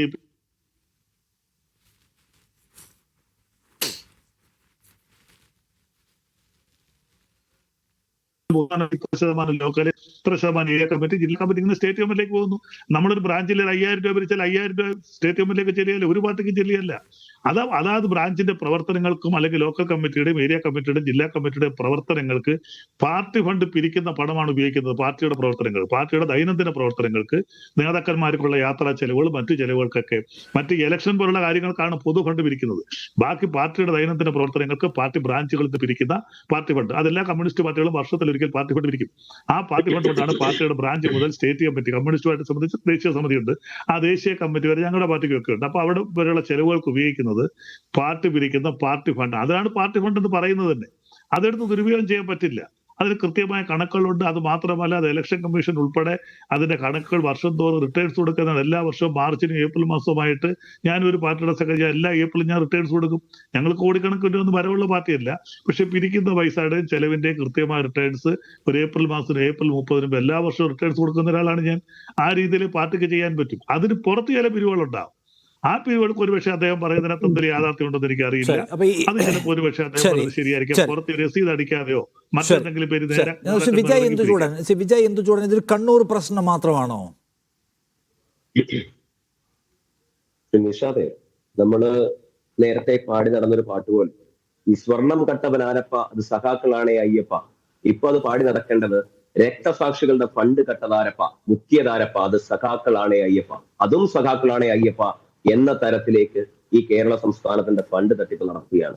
നമ്മൾ എല്ലാവരും മനസ്സിലാക്കേണ്ട ഒരു കാര്യം, ധനരാജിന്റെ പേരിൽ ഫണ്ട് തട്ടിപ്പ് നടത്തുന്നു, രക്തസാക്ഷികളുടെ പേരിൽ ഫണ്ട് തട്ടിപ്പ് നടത്തുന്നു, ഈ പറയുന്ന കെട്ടിട നിർമ്മാണത്തിന്റെ പേരിൽ ഫണ്ട് തട്ടിപ്പ് നടത്തുന്നു, ഓഫീസ് നിർമ്മാണത്തിന്റെ പേരിൽ ഫണ്ട് തട്ടിപ്പ് നടത്തുന്നു. അങ്ങനെ നിരന്തരമായിട്ടുള്ള ഫണ്ട് തട്ടിപ്പിന്റെ ഒരു ഘോഷയാത്രയാണ്. ഈ ധനരാജിന്റെ അടക്കം, രക്തസാക്ഷികളുടെ അടക്കം, ഈ കെട്ടിട നിർമ്മാണത്തിന്റെ അടക്കം ഫണ്ട് കൊടുത്തതാരായിരിക്കും? സഖാക്കള്, കേവലം സഖാക്കള് മാത്രമാണോ? അല്ലല്ലോ. ഇത് സാധാരണക്കാരായ ജനങ്ങളുടെ അടുത്ത് നിന്ന് പിരിച്ചുണ്ടാക്കുന്ന ബക്കറ്റ് പിരിവ് നടത്തി AKG സെന്ററിൽ നിന്ന് വ്യക്തമായിട്ടുള്ള നിർദ്ദേശത്തിന്റെ അടിസ്ഥാനത്തിൽ ഈ കേരള സംസ്ഥാനം മുഴുവൻ വ്യാപകമായിട്ട് പിരിക്കുന്ന ഫണ്ടാണ്. ആ പിരിക്കുന്ന ഫണ്ടാണ് ഇവരുടെ ഇഷ്ടാനുസരണം ഇവരുടെ സഖാക്കളും മേലുദ്യോഗസ്ഥരും അതുപോലെ തന്നെ ഈ മേൽ സഖാക്കളും ഒക്കെ നടത്തി അല്ലെങ്കിൽ ഈ ഫണ്ട് തട്ടിച്ചുകൊണ്ട് അവർ പിരിച്ചെടുക്കുന്നത്. ഇവിടെ സഖാവ് കുഞ്ഞികൃഷ്ണൻ കേവലം ഒരു അണി മാത്രമല്ല. നമ്മൾ മനസ്സിലാക്കേണ്ടത്, വളരെ വർഷങ്ങളായി പാർട്ടിയുടെ ഏറ്റവും സമുന്നതനായിട്ടുള്ള ഒരു നേതാവ് എത്രയോ നാളുകൾ കൊണ്ട് ആ ചെങ്കൊടി പിടിച്ചുകൊണ്ട് അതിന്റെ പ്രതിഷേധത്തിലും പ്രതിരോധത്തിലും ആ പാർട്ടിയുടെ സന്നദ്ധ പ്രവർത്തനത്തിലും ആ ചെങ്കൊടി എന്ന് പറയുന്ന ആ ചെങ്കൊടി പിടിക്കുന്ന ആ പ്രസ്ഥാനത്തിലെ ഹൃദയത്തോട് ചേർത്ത് നിർത്തിയ ഒരു സഖാവ്, സമുന്നതനായിട്ടുള്ള ഒരു ജില്ലാ കമ്മിറ്റി അംഗം. ആ ജില്ലാ കമ്മിറ്റി അംഗമാണ് ഈ ആരോപണം, ഗുരുതരമായിട്ടുള്ള ഈ ആരോപണം ഉന്നയിച്ചിരിക്കുന്നത്. അവരുടെ ഒരു അണിയല്ല, കേവലം ഒരു പ്രവർത്തകനല്ല, പാർട്ടി മെമ്പർ അല്ല. ആ പാർട്ടി മെമ്പർഷിപ്പ് എടുത്തുകൊണ്ട് വളരെ ദീർഘമായിട്ടുള്ള കാലഘട്ടത്തിൽ ഈ പാർട്ടിയെ സേവിച്ചിരുന്ന ഒരു മനുഷ്യനാണ് സഖാവ് കുഞ്ഞികൃഷ്ണൻ. അദ്ദേഹമാണ് വളരെ വിശദമായി വ്യക്തമായി പാർട്ടി നേതാക്കൾക്കെതിരെ, പാർട്ടി പ്രവർത്തകരുടെ ഈ ഫണ്ടുമായി ബന്ധപ്പെട്ട ഈ തട്ടിപ്പ് വിശദീകരിച്ചിരിക്കുന്നത്. അദ്ദേഹം പറഞ്ഞിട്ടുണ്ടല്ലോ, 2022 കൊടിയേരി എന്ന് പറയുന്ന, ഞാൻ അദ്ദേഹത്തിന്റെ പേര് ഇതിലേക്ക് വലിച്ചിഴയ്ക്കുവാൻ ഞാൻ മുതിരുന്നില്ല എങ്കിൽ പോലും ഏറെ ബഹുമാനത്തോടു കൂടി തന്നെ കൊടിയേരി എന്ന് പറയുന്ന മനുഷ്യന്റെ വീട്ടിൽ, തലശ്ശേരിയിലുള്ള വീട്ടിൽ ചെന്നുകൊണ്ട് ഈ സഖാവ് കുഞ്ഞികൃഷ്ണൻ വളരെ വ്യക്തമായി വിശദമായി തന്നെ ആ ഫണ്ട് എങ്ങനെയൊക്കെ ദുരുപയോഗം നടത്തിയിട്ടുണ്ട് എന്നുള്ളത് വളരെ വിശദമായി വിദഗ്ധമായി അദ്ദേഹത്തോട് പറഞ്ഞ് മനസ്സിലാക്കിയിട്ടുണ്ട്. എന്നിട്ട് പോലും ഒരു ചുക്കും നടന്നിട്ടില്ല എന്ന് അദ്ദേഹം പറയുമ്പോൾ നമ്മൾ മനസ്സിലാക്കേണ്ടത്, കേവലം ഏതാണ്ട് 1 കോടി രൂപ ഈ പാർട്ടിയിൽ നിന്ന് സാധാരണക്കാരായ മനുഷ്യരിൽ നിന്ന് ഈ ഫണ്ട് തട്ടിച്ചിട്ട് ഇത് പാർട്ടിയുടെ പിണറായി വിജയൻ അടക്കമുള്ള നമ്മളെല്ലാവരും മനസ്സിലാക്കേണ്ട ഒരു കാര്യമുണ്ട്. ഈ സഖാക്കൾ ഇന്നും പറഞ്ഞു നടക്കുന്ന ഈ പാവപ്പെട്ടവരുടെ, നിരാലംബരുടെ, നിർധനരായിട്ടുള്ള നിർദോഷികളുടെ അപ്പോസ്തലനായി വാഴുന്ന പിണറായി വിജയൻ അടക്കം ഈ പാർട്ടിയുടെ ഫണ്ട് തട്ടിപ്പിനകത്ത് വ്യക്തമായിട്ടുള്ള ധാരണയുള്ള വ്യക്തിയാണെന്ന് കുഞ്ഞികൃഷ്ണൻ പറയുന്നില്ലേ? സഖാവ് കൊടിയേരിക്ക് ഇതുമായിട്ട് വ്യക്തമായിട്ടുള്ള ബന്ധമുണ്ടെന്ന് കുഞ്ഞികൃഷ്ണൻ പറയുന്നില്ലേ? വേറെ ആരൊക്കെയാണ് മുൻ MLA-മാരായിട്ടുള്ള സഖാവ് കൃഷ്ണനും അതുപോലെ തന്നെ വേറെ അദ്ദേഹത്തിന്റെ 2 വ്യക്തികളും കൂടി ഈ വ്യക്തമായിട്ടുള്ള ഫണ്ട് തട്ടിപ്പിന് വ്യക്തമായിട്ടുള്ള ധാരണയുണ്ട് എന്ന് അദ്ദേഹം TI മധുസൂദനൻ അടക്കമുള്ള ആളുകൾക്ക് ഇതുമായിട്ട് ധാരണയുണ്ടെന്ന് ഈ കുഞ്ഞികൃഷ്ണൻ പറയുന്നില്ലേ? അപ്പൊ നമ്മൾ മനസ്സിലാക്കേണ്ടത്, ഇതിനെല്ലാത്തിനും ഉപരി അവർ തന്നെ വിശേഷിപ്പിക്കുന്ന വിപ്ലവ നായകനായിട്ടുള്ള VS അച്യുതാനന്ദൻ സാമ്പത്തിക അരാജകത്വം ഈ പാർട്ടിയിൽ നിലനിൽക്കുന്നുണ്ട് എന്ന് പറഞ്ഞപ്പോ അന്ന് ഈ സഖാക്കളെ വെച്ചുകൊണ്ട് അദ്ദേഹത്തിനെ ആക്രമിച്ചത് നമ്മൾ മറന്നു പോകരുത്. എന്തുകൊണ്ടാണ് സാമ്പത്തിക അരാജകത്വം ഉണ്ടാകുന്നത് പറഞ്ഞത്? ഇന്ന് നമ്മളത് മനസ്സിലാക്കേണ്ടത്, ഈ പാർട്ടി മാർക്സിസവും കമ്മ്യൂണിസത്തിനെയും ഒക്കെ ഒരുപാട് ബഹുമാനിക്കുന്ന ആളുകൾ ഇന്നും ഈ കേരളത്തിലുണ്ട്. അത് ഒരുപാട് ബഹുമാനിക്കുന്ന ആളുകൾ ഒരുപാടുണ്ട് എന്നുള്ളത് നമുക്കറിയാം. ആശയപരമായിട്ടുള്ള ആ പ്രസ്ഥാനത്തിന്റെ ഈ പറയുന്ന മാർക്സിസവും കമ്മ്യൂണിസത്തിനെയും ഒക്കെ ബഹുമാനിക്കുന്ന ആളുകളാണ് നമ്മൾ ഓരോരുത്തരും. പക്ഷേ ഇന്ന് ആ പ്രസ്ഥാനം കേവലം പിണറായി വിജയന്റെയും MV ഗോവിന്ദന്റെയും ഒരു ഫാമിലി പാർട്ടിയായി മാറിയിരിക്കുന്നു എന്നുള്ളത് നമ്മൾ മനസ്സിലാക്കരുത്. നമ്മൾ മനസ്സിലാക്കേണ്ട ഒരു കാര്യം, മുഷ്ടി ചുരുട്ടി മുദ്രാവാക്യം വിളിച്ചുകൊണ്ട് തെറുക്കുപീടിയും കട്ടൻ ചായയും ഒക്കെ ഉപയോഗിച്ചുകൊണ്ട് ഈ പാർട്ടിയുടെ ചെങ്കൊടി പിടിച്ചുകൊണ്ട് ധാരാളം പാടത്തും പരമ്പത്തും ഒക്കെ കൂലിയെടുത്ത് അല്ലെങ്കിൽ പണിയെടുത്തിട്ടുള്ള സഖാക്കന്മാരുടെ പാർട്ടിയാണ് ഇന്ന് അത് കേവലം ബൂർഷ്വാസികളുടെയും കോർപ്പറേറ്റിന്റെയും മാത്രം പാർട്ടിയായി, കേവലം പിണറായി വിജയന്റെയും ഈ പറയുന്നത് പോലെ MV ഗോവിന്ദന്റെയും മരുമകന്റെയും മകളുടെയും ഒക്കെ മാത്രം പാർട്ടിയായി മാറിയിരിക്കുന്നു എന്നുള്ളത് നമ്മൾ മനസ്സിലാക്കണം. ധനരാജിന്റെ ഫണ്ട്, കെട്ടിട നിർമ്മാണ ഫണ്ട്, അതുപോലെ തന്നെ കോടികൾ പിരിച്ചുണ്ടാക്കുന്ന ഇതുപോലത്തെ ഫണ്ട്, ഈ ഫണ്ട് എങ്ങനെയാണ് വിനിയോഗിക്കുന്നത്, എവിടെയാണ് പോകുന്നത്, അത് ഈ പറയുന്ന പൊതുസമൂഹത്തിനോട് പറയുവാനുള്ള എല്ലാവിധമായിട്ടുള്ള ധാർമ്മികതയും ഈ പ്രസ്ഥാനത്തിനുണ്ട്. ഞാൻ മുമ്പേ സൂചിപ്പിച്ചതുപോലെ കേവലം സഖാക്കളുടെ കയ്യിൽ നിന്ന് മാത്രം പിരിച്ചെടുക്കുന്ന ഒരു ഫണ്ടല്ല. ഈ നാട്ടിലെ പൊതുനിരത്തിൽ ഇറങ്ങിക്കൊണ്ട് ബക്കറ്റ് പിരിവ് നടത്തിക്കൊണ്ട് പൊതുസമൂഹത്തിന്റെ അടക്കമുള്ള ഫണ്ട് പിരിച്ചുകൊണ്ടാണ് ഈ പറയുന്ന ധനരാജിനെ രക്ഷിക്കണമെന്ന നിലയിൽ, കെട്ടിട നിർമ്മാണം ഉണ്ടാക്കണമെന്ന നിലയിൽ ഇവരെന്തെല്ലാം ഫണ്ടുകളാണ് പിരിക്കുന്നത്, ഏതെല്ലാം രീതിയിലാണ് വിജയ് ചൂണ്ടിക്കാണിക്കുന്ന കാര്യം. NP ചെക്കുട്ടി, ഇതിപ്പോ ഈ കണ്ണൂരിലെ പയ്യന്നൂരിലെ ധൻരാജിന്റെ കൊലപാതകം അവിടുത്തെ CPIMകാരെ എന്തുമാത്രം വൈകാരികമായി സ്വാധീനിച്ച ഒരു വിഷയമാണെന്ന് നമുക്കറിയാം. ആ വൈകാരിക സ്വാധീനത്തിന്റെ ഭാഗം കൂടിയാണ് 1 കോടിയോളം രൂപ അദ്ദേഹത്തിന്റെ ഭവന സഹായ പദ്ധതിക്കായി വരികയും ചെയ്യുന്നത്. അതിൽ തിരിമറി നടന്നു എന്ന ആരോപണം, പുറത്തുണ്ടാവുന്ന ഡാമേജ് പോട്ടെ, CPMനെതിരെ വിജയ് ഇന്ദുചൂടനെ പോലുള്ള കോൺഗ്രസ്സുകാരനേക്ക് ആക്ഷേപവും മാറ്റിയെടുത്താം. അകത്ത് കോമ്രേഡ്സിന്റെ വിശ്വാസവും ചേർന്ന് നിൽക്കലുമാണല്ലോ ആ പാർട്ടിയുടെ കാര്യത്തിൽ. ഏത് പുറത്തുനിന്നുള്ള ആക്രമണം വരുമ്പോഴും അതിനെ ചെറുക്കാൻ കോമ്രേഡ്സിന്റെ ഒരു ട്രസ്റ്റ് ഉണ്ടാവണമെന്നത് പ്രധാനമാണ്. ആ ട്രസ്റ്റിനെ തകർക്കുന്ന ഒരു വിവാദം എന്ന സവിശേഷത ഇതിനുണ്ടോ? അല്ല, 2-3 കാര്യങ്ങൾ പ്രധാനമാണ്. ഒന്ന്, പാർട്ടി ഫണ്ട് പിരിവും ഈ തരത്തിലുള്ള പ്രത്യേക ആവശ്യങ്ങൾക്ക് പിരിവും രണ്ടും രണ്ടാണ്. അതിനെ രണ്ടിനും ഒന്നിച്ചാക്കിയിട്ട് പാർട്ടി സംവിധാനത്തിന് ബ്രാഞ്ച് കമ്മിറ്റിക്ക് വേറെ, ഏരിയ കമ്മിറ്റിക്ക് വേറെ അങ്ങനെയൊക്കെ വിശദീകരിക്കാൻ കഴിയില്ല. കാരണം ഈ ഫണ്ട് പാർട്ടി ഫണ്ട് പിരിവല്ല. ഇത് ഒരു രക്തസാക്ഷിയുടെ കുടുംബത്തെ സഹായിക്കാൻ വേണ്ടിയിട്ട് പ്രത്യേകമായിട്ട് തയ്യാറാക്കിയ ഒരു പദ്ധതിയാണ്. പ്രത്യേകമായിട്ട് പിരിച്ചേക്കാണ്. അത് പാർട്ടി ഫണ്ടിലേക്കോ നേതാക്കന്മാരുടെ സാമ്പത്തിക പ്രതിസന്ധി തീർക്കാനോ കൊടുക്കാൻ കഴിയില്ല. അത് ഇന്ന് വരെയുള്ള കമ്മ്യൂണിസ്റ്റ് പാർട്ടിയുടെ ചരിത്രത്തിൽ എന്തിനു വേണ്ടിയിട്ടാണോ പിരിച്ചത് ആ ആവശ്യത്തിന് വേണ്ടി പണം കൃത്യമായിട്ട് ഉപയോഗിക്കണം. ഉപയോഗിച്ച് കഴിയാത്ത പണവും വല്ലതും ബാക്കിയുണ്ടെങ്കിൽ അതെങ്ങനെയാണ് ചെലവാക്കിയത് എന്ന് പാർട്ടി സംവിധാനത്തെയും പൊതുസമൂഹത്തെയും ബോധ്യപ്പെടുത്താനുള്ള ഉത്തരവാദിത്വം കൂടി അവർക്കുണ്ട്. ഇതൊന്നും സംഭവിച്ചിട്ടില്ല. ഇത് പാർട്ടി ഈ പണം എവിടെ പോയെന്ന് ചോദിച്ചാൽ ആർക്കും അറിയില്ല. പക്ഷേ കണക്കുകൾ നോക്കുമ്പോൾ ചില ആളുകളുടെ കീശയിലേക്കാണ് പോയിരിക്കുന്നത്. ഈ ഒരു സംഗതി യഥാർത്ഥത്തിൽ പാർട്ടി ഇന്ന് വരെ അനുവർത്തിച്ച് വരുന്ന വളരെ കൃത്യമായിട്ടുള്ള ചില മാനദണ്ഡങ്ങളുണ്ട്, രീതികളുണ്ട്. പാർട്ടി ഫണ്ട് പിരിവിനൊരു രീതിയുണ്ട്. പാർട്ടി ഫണ്ട് പിരിക്കുന്ന സമയത്ത് അതാത് കൊല്ലത്തൊരിക്കലാണ് പിരിക്കുക. പാർട്ടി അംഗങ്ങൾക്കിടയും അനുകൾക്കിടയും അനുഭാവികൾക്കിടയും പോയിട്ട് പിരിക്കുന്നുണ്ട്. അതിന് റെസീറ്റ് ഉണ്ട്, അതിന് വിഹിതമുണ്ട്. ഇതല്ല, പിന്നെ ഇത് വളരെ വ്യത്യസ്തമായി മറ്റൊരാവശ്യത്തിന് വേണ്ടിയിട്ട് പിരിച്ചിരിക്കുന്ന പണമാണ്. ആ പണം അതിനല്ലാത്ത മറ്റൊരു കാര്യത്തിന് ഉപയോഗപ്പെടുത്താൻ കഴിയില്ല. അങ്ങനെ ചെയ്തിട്ടുണ്ടെങ്കിൽ അങ്ങനെ ചെയ്തത് എന്തുകൊണ്ട് എന്ന് പൊതുസമൂഹത്തോട് വിശദീകരിക്കാൻ കണക്കുകൾ കൊടുക്കാൻ ഉത്തരവാദിത്വമുണ്ട്. ഇതൊന്നും സംഭവിക്കാത്തത് കൊണ്ടാണ് ഈ കുഞ്ഞുകൃഷ്ണനെ പോലെ വളരെ സീനിയറായിട്ടൊരു ഒരു പാർട്ടി സഖാവ് ഇപ്പോൾ പരസ്യമായിട്ട് ആ വിഷയം എടുക്കേണ്ടി വന്നത്. ഇത് നേരത്തെ അദ്ദേഹം പരാതിയായിട്ട് ഉന്നയിച്ചിട്ട് സംസ്ഥാന കമ്മിറ്റി സെക്രട്ടറിക്ക് അക്കാര്യത്തിൽ കൃത്യമായിട്ടൊന്നും ചെയ്യാൻ കഴിഞ്ഞില്ല എന്ന് പറഞ്ഞാൽ അതിൻ്റെ അർത്ഥം ഈ ഒരു സംവിധാനത്തെ ദുരുപയോഗപ്പെടുത്തുന്ന രീതി, പാർട്ടി സംവിധാനത്തെ ഉപയോഗിച്ചുകൊണ്ട് സ്വകാര്യ ലാഭം ഉണ്ടാക്കുന്ന ഇടപാട് അത് ഇന്നൊന്നിലും തുടങ്ങിയതല്ല. അത് ഏറ്റവും ചുരുങ്ങിയത് 99-2000 മുതൽ കേരളത്തിൽ വ്യാപകമായി നടക്കുന്നുണ്ട്. അത് ഇപ്പോൾ ഇത് സാധാരണ ഇത്തരത്തിലുള്ള അഴിമതിയൊന്നും സാധാരണ നടക്കുന്നത് പതിവില്ലാത്ത കണ്ണൂരടക്കമുള്ള ജില്ലകളെയും ഇത് ബാധിച്ചിരിക്കുന്നു എന്നുള്ള വളരെ വേദനാജനകമായ ഒരു സത്യവുമുണ്ട്. പക്ഷേ ഇത് ഏതാണ്ട് ഒരു 10-25 കൊല്ലമായിട്ട് കേരളത്തിൽ വ്യാപകമായി നടന്നുകൊണ്ടിരിക്കുന്നതാണ്. അതിലെ പ്രധാനപ്പെട്ട ഉത്തരവാദികൾ ഈ പാർട്ടി സംവിധാനത്തെ ദുരുപയോഗം ചെയ്തുകൊണ്ട് സ്വകാര്യ ലാഭം ഉണ്ടാക്കാൻ ശ്രമിച്ചിട്ടുള്ള ആളുകളാണ്. അതിൻ്റെ പല ദുരന്തങ്ങളും ഇന്ന് ആ പാർട്ടി അനുഭവിക്കുന്നുണ്ട്. കേരളത്തിൽ അങ്ങോളം ഇങ്ങോളം ഇത് നടന്നുകൊണ്ടിരിക്കുകയാണ്. ചെക്കുട്ടി, ഇപ്പം പരാതി ഉന്നയിക്കുന്ന ആളുകളെയും കൂടി നടപടിക്ക് വിധേയരാക്കി അവരുടെ ആത്മവിശ്വാസം തകർക്കുക എന്ന് നമുക്ക് ഏതോ കാലം മുതൽ ഏതെല്ലാമോ കേസുകളുമായി ബന്ധപ്പെട്ടറിയാം, പ്രമാദമായ കേസുകൾ തൊട്ടറിയാം. അപ്പോൾ ഈ സമീപനം ഈ പുതിയ കാലത്ത് എന്തുമാത്രം ശരിയായ ഒന്നാണ്? പരാതി ഉന്നയിക്കുന്ന ആളും എന്തോ ഒരു അപരാധം ചെയ്തു എന്ന മറ്റുള്ള അയാൾക്കെതിരെയും നടപടി സ്വീകരിക്കുക, അങ്ങനെ സ്വീകരിച്ച കേസുകൾ അറിയാമല്ലോ. CPM ഏത് കാലത്താണ് ഈ സ്ട്രാറ്റജി ആയിട്ട് പോകുന്നതാണ്? അല്ല, അത് ലെനിനിസ്റ്റ് തത്വങ്ങളൊക്കെ ദുരുപയോഗം ചെയ്തുകൊണ്ട് നടത്തുന്ന ഒരു ഇടപാടാണിത്. പാർട്ടി സംവിധാനത്തിനകത്തൊരു അഭിപ്രായ വ്യത്യാസം പറയുന്ന ആളുകളെ, പാർട്ടിയോട് ഏതെങ്കിലും കാരണവശാൽ തെറ്റിപ്പിരിയേണ്ടി വരുന്ന ആളുകളെ കുലംകുത്തി എന്ന് പറഞ്ഞിട്ട് അപമാനിക്കുന്നതൊന്നും രാഷ്ട്രീയമായിട്ട് ഒരു കമ്മ്യൂണിസ്റ്റ് പാർട്ടി അംഗീകരിക്കാൻ കഴിയുന്ന കാര്യമാണ്. എന്താ ഈ കുലംകുത്തി? എന്താണ് കുലം? എന്താണ് കുത്തല്? വർഗരാഷ്ട്രീയത്തിൽ ഒരു നിലപാടുണ്ട്, നമുക്ക് വർഗപരമായ നിലപാടുണ്ട്. വർഗരാഷ്ട്രീയവും പിന്നെ ഈ തരത്തിലുള്ള കുലങ്കുത്തി രാഷ്ട്രീയവും ഫ്യൂഡലിസത്തിൻ്റെ രാഷ്ട്രീയം ക്ലബ്ബ് ചെയ്യുന്ന, തമ്മിൽ കൂട്ടിക്കുഴയ്ക്കുന്ന ഈ രാഷ്ട്രീയ സമീപനം ഉണ്ടല്ലോ, അത് ഇടതുപക്ഷ രാഷ്ട്രീയത്തിൽ നിന്ന് വളരെ വിരുദ്ധമാണ്. ഇത് ഒരു ഫ്യൂഡൽ മാഫിയ സംഘം കേരളത്തിലെ കമ്മ്യൂണിസ്റ്റ് പാർട്ടിയെ ഏറ്റെടുത്തതിൻ്റെ ലക്ഷണമാണ്. അതിനകത്ത് കൂടുതൽ വിശദാംശങ്ങളിലേക്ക് പോകാൻ വ്യക്തിഗതമായിട്ടുള്ള പല ബുദ്ധിമുട്ടുകളുള്ളതുകൊണ്ട് ഞാൻ അതിനകത്ത് കൂടുതൽ പറയാം. അല്ല, ശ്രീ ബൽദേവ് സച്ചിദാനന്ദൻ, നോക്കൂ, ഇതിനകത്ത് കുറേ കാര്യങ്ങളില്ല. അതായത് ഇപ്പോൾ ഇത് മാത്രം ഒരു സംഭവമാണോ? അധികാരപ്രമത്തത എന്ന് പറയുന്ന സംഗതി, അല്ലെങ്കിൽ അധികാരത്തിൻ്റെ തുടർച്ച ദുഷിപ്പുകളും കൊണ്ടുവരും എന്ന് മനസ്സിലാക്കണമല്ലോ. മുഖ്യമന്ത്രിയുടെ മകൾ 1.25 കോടി വാങ്ങിക്കുന്നു ഏതോ ഒരു കമ്പനിയിൽ നിന്ന്. എന്തിനാണ് കൊടുത്തതെന്ന് CPM-നും അറിയില്ല, പാർട്ടിയോട് ചോദിക്കുന്നുമില്ല. കരുവന്നൂരിലെ ബാങ്കിലെ തട്ടിപ്പിടപാട് പാർട്ടിയുടെ മുമ്പിൽ വന്നപ്പോൾ നടപടിയെടുക്കാത്തതിൻ്റെ ദുരന്ത ഫലമാണ് പിന്നീട് അനുഭവിച്ചത് മുഴുവൻ എന്ന് നമുക്കറിയാം. ഇത് കോടിയേരി ബാലകൃഷ്ണനും പിണറായി വിജയനും അറിഞ്ഞിട്ട് കൂടി നടപടി എടുത്തിട്ടില്ല. പിന്നെ പഴയ കഥ എടുത്താൽ ദേശാഭിമാനി, സാന്റിയാഗോ മാർട്ടിൻ എന്നൊക്കെ പറഞ്ഞ് നമുക്ക് വേറെ കുറേ ഉദാഹരണം കാണാൻ പറ്റും. അപ്പോൾ CPM പൈസയുടെ കാര്യത്തിൽ വളരെ പെർഫെക്റ്റ് ആയിട്ടൊരു പാർട്ടിയാണെന്നൊക്കെ പറഞ്ഞാൽ ഈ വാലേ നമ്മൾ ഉദാഹരണങ്ങൾ കണ്ടുകൊണ്ടിരിക്കുകയാണ്. അപ്പം എങ്ങനെ പറഞ്ഞു നിൽക്കും ഇത്? ഈ മാങ്ങയുള്ള മരത്തിലെ പിള്ളേര് കല്ലെറിയെത്തുന്നു, ചുള്ളിക്കമ്പയിലോട്ട് നിൽക്കുന്ന മാവിലൊന്നും ആരും കല്ലെറിയെത്തൊന്നുമില്ല.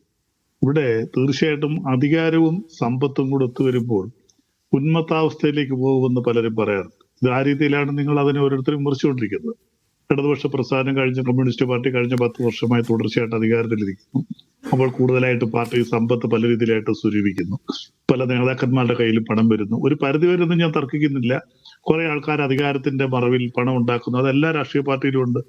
അത് തർക്കിക്കാനൊന്നും പറ്റില്ല. കാരണം എന്റെ ജില്ലയിൽ നമ്മുടെ ലോക്സഭയിലെ ആദ്യത്തെ മലയാളി പ്രതിപക്ഷ നേതാവ് AKG അല്ല. AKG ഒരിക്കലും പ്രതിപക്ഷ നേതാവിട്ടിരുന്നില്ല. കമ്മ്യൂണിസ്റ്റുകാരോട് തെറ്റായി പറയുന്നതാണ്. ലോക്സഭയിലെ ആദ്യത്തെ മലയാളി പ്രതിപക്ഷ നേതാവ് CM സ്റ്റീവനാണ്. അദ്ദേഹത്തിന്റെ പേരിൽ കൊല്ലത്തൊരു ഫണ്ട് പിരിച്ച് വലിയ കെട്ടിട പണിയാനൊക്കെ നോസൻ DCC പ്രസിഡന്റിനെ പുറത്താക്കി. അപ്പൊ പിന്നീട് എത്രയോ വർഷങ്ങൾ കഴിഞ്ഞ് പിന്നീടാണ് അവിടെ അദ്ദേഹത്തിന്റെ സ്മാരകം പണിഞ്ഞത്. അപ്പൊ ഇത് എല്ലാ പാർട്ടിയിലും അധികാരം കയ്യിൽ വരുമ്പോൾ കുറെ അധികം ആൾക്കാർ, എല്ലാവരും ഉണ്ടെന്ന് ശ്രീമാൻ ചേക്കുട്ടിക്ക് പോലും പറയത്തില്ല, വളരെ കുറച്ചു പേര് എങ്ങനെയെങ്കിലും അധികാരത്തിന്റെ ശീതളച്ചായയിൽ അതിനകത്ത് മതിമറന്ന് സമ്പത്ത് ഉണ്ടാക്കിക്കൊണ്ട് അത് പാർട്ടിക്ക് ദുഷ്പേരായിട്ട് മാറും. പാർട്ടിക്ക് പലപ്പോഴും അവരെ നിയന്ത്രിക്കാൻ പറ്റാതെ പോകുന്ന സാഹചര്യമുണ്ട്. അത് യാഥാർത്ഥ്യമാണ്. ഇവിടെ നിങ്ങൾ പറഞ്ഞത് ശരിയാണ്. പല സാഹചര്യങ്ങളിലും പല തെറ്റ് ചെയ്യുന്നവരെയും എല്ലാ രാഷ്ട്രീയ പാർട്ടിക്കും, അത് കോൺഗ്രസിനായാലും BJPക്കായാലും കമ്മ്യൂണിസ്റ്റ് പാർട്ടിക്കായാലും ഈ തെറ്റ് ചെയ്യുന്നവരെ പലപ്പോഴും ചേർത്ത് പിടിക്കുന്ന സാഹചര്യങ്ങൾ ഉണ്ടായിട്ടുണ്ട്. അതിനകത്ത് ഞാൻ തർക്കിക്കുന്നൊന്നുമില്ല. അതിനകത്ത് ആ രീതിയിലുള്ള ഒരു പ്രവണതയായിട്ട് മുന്നോട്ട് പോകുമ്പോൾ പാർട്ടിക്ക് പൊതുജന മധ്യസ്ഥ ജീർണതാവസ്ഥ ഉണ്ടാവും. അതെല്ലാ രാഷ്ട്രീയ പാർട്ടികൾക്കും സംഭവിക്കുന്നതാണ്. അതിനൊന്നും നമുക്കൊരു ചാനലിൽ വന്നിരുന്നോ അല്ലെങ്കിൽ ഒരു പ്രസംഗത്തിലൂടെ ഒന്നും ന്യായീകരിച്ചുകൊണ്ട് പോകാൻ പറ്റുന്നതല്ല. അത് അധികാരത്തിന്റെ അല്ലെങ്കിൽ അങ്ങനെയുള്ള അധികാരത്തിന്റെ സുഖത്തിൽ പറ്റിപ്പോകുന്ന അല്ലെങ്കിൽ സമ്പത്തിനോടുള്ള അമിതമായ ആർത്തി, VS അച്യുതാനന്ദൻ പറഞ്ഞതുപോലെ തന്നെ സാമ്പത്തികമായിട്ട് എങ്ങനെയെങ്കിലും ലാഭം ഉണ്ടാക്കണം എന്നുള്ള അമിതമായ ആർത്തി പലരെയും ഇങ്ങനെയുള്ള പല തെറ്റുകളിലേക്ക് കൊണ്ടുപോകും. ശ്രീ ചേക്കുട്ടി പറഞ്ഞതുപോലെ തന്നെ പല ആവശ്യങ്ങൾക്കാണ് പാർട്ടി പിരിക്കുന്നത്. പാർട്ടി ഫണ്ട് മാത്രമല്ല, ഇങ്ങനെ രക്തസാക്ഷി പിരിക്കും, ഇലക്ഷൻ വരുമ്പോൾ പിരിക്കും, മറ്റ് പല സാഹചര്യങ്ങൾ. ഇപ്പൊ നമുക്കറിയാം, വിദേശത്തൊക്കെ മറ്റു പ്രശ്നം കൊണ്ടോ പാർട്ടി ഫണ്ട് പിരിച്ച് വിദേശത്തേക്ക് അയക്കാറുണ്ട്. ചില ദുരന്തങ്ങളൊക്കെ സംഭവിക്കുമ്പോൾ ഇപ്പോൾ വയനാട് ദുരന്തവുമായി ബന്ധപ്പെട്ട എല്ലാ രാഷ്ട്രീയ പാർട്ടികളും ഫണ്ട് പിരിച്ചിട്ടുണ്ട്. ഇതൊന്നും ഈ രീതിയിൽ പറഞ്ഞ കണക്കുകളിലേക്ക് വരുന്നതല്ല. അതും ഒരുപാട് പേര് ദുരുപയോഗം ചെയ്യുന്നുണ്ട്. നമുക്കറിയാം, വയനാട് സംഭവവുമായി ബന്ധപ്പെട്ട് പലരും അത് ദുരുപയോഗം ചെയ്തിട്ടുണ്ട്. പലരും അതിറങ്ങിയവർ മുതലാക്കിയ ഈ അടുത്ത കൊല്ലം ജില്ലയിൽ ഞാൻ പേര് പറയുന്നില്ല, ഞങ്ങൾക്ക് അറിയും, വിദേശത്ത് പോയി പണം പിരിച്ചുകൊണ്ട് വന്ന അവിടുത്തെ കുറെ മലയാളികളാണ് പറഞ്ഞു ഇവിടെ 10 പൈസ പോലും വയനാട് ദുരന്ത ബാധിതർ കൊടുത്തില്ല. ഈ അടുത്ത സമയത്താണ് ആ വ്യക്തിയെ കുറിച്ച് ചിലർ പുറത്തുവിട്ടത്. കൊല്ലത്തൊക്കെ ചെറിയ ചെറിയ ന്യൂസുകൾ വന്നു, പക്ഷെ അത് ഒതുക്കി.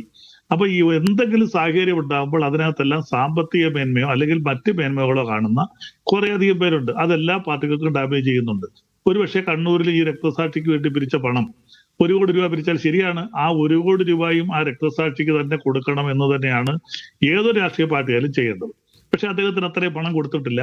പക്ഷെ ഇതിനകത്ത് ഞാൻ പറഞ്ഞത്, അദ്ദേഹം ഉത്തരവാദിത്തപ്പെട്ട ഒരു പാർട്ടിയുടെ ജില്ലാ കമ്മിറ്റി മെമ്പറാണ്. അദ്ദേഹത്തിന് ഇതിന് ശക്തമായ, അദ്ദേഹം നേരത്തെ ഏരിയ കമ്മിറ്റി സെക്രട്ടറി ആയിരുന്നു. അദ്ദേഹത്തിന് ഇന്ന് ശക്തമായ നടപടികൾ സ്വീകരിക്കാമായിരുന്നു, ശക്തമായ പ്രതിഷേധങ്ങൾ രേഖപ്പെടുത്താമായിരുന്നു.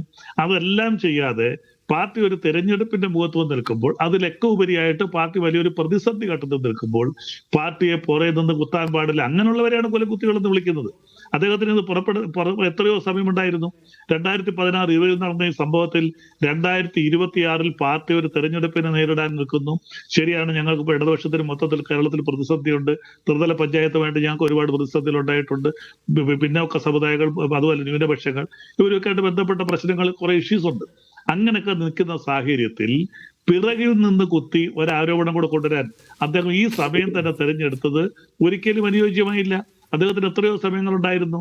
2020 മുതൽ ഈ 6 വർഷമായിട്ട് അദ്ദേഹത്തിന് തെരഞ്ഞെടുപ്പ് ഘട്ടത്തിൽ മാത്രമായിരുന്നു പാർട്ടി പ്രതിസന്ധിയിലാക്കാൻ പരിഹരിക്കാനും അത്രയും സമയം ഉണ്ടായിരുന്നില്ലേ ശ്രീ ബൽദേവ്? കേട്ടില്ല. ഈ പ്രശ്നം പരിഹരിക്കാനും അത്രയും സമയം ഉണ്ടായിരുന്നില്ലേ? തീർച്ചയായിട്ടും അത് ഞാൻ തർക്കിക്കുന്നില്ല. ഞാൻ തുടക്കത്തിലെ പറഞ്ഞല്ലോ, എല്ലാ രാഷ്ട്രീയ പ്രസ്ഥാനങ്ങളും ഞങ്ങളുടെ ഒരു ചെറിയ പ്രസ്ഥാനമായിട്ട് പോലും ചില സംഭവങ്ങൾ പാർട്ടിക്ക് കൂടുതൽ ഡാമേജ് സംഭവിക്കുന്നത് കണ്ടു കഴിഞ്ഞാൽ ഒതുക്കി പിടിക്കുന്ന ചില രീതികളുണ്ട്. എല്ലാ രാഷ്ട്രീയ തർക്കിക്കുന്നില്ല. കുഞ്ഞികൃഷ്ണൻ പുറത്തു വന്നപ്പോഴാണല്ലോ ഇനിയിപ്പോ എന്ത് പ്രതികരിച്ചാലും അത് ഡാമേജ് ഉണ്ടാക്കും.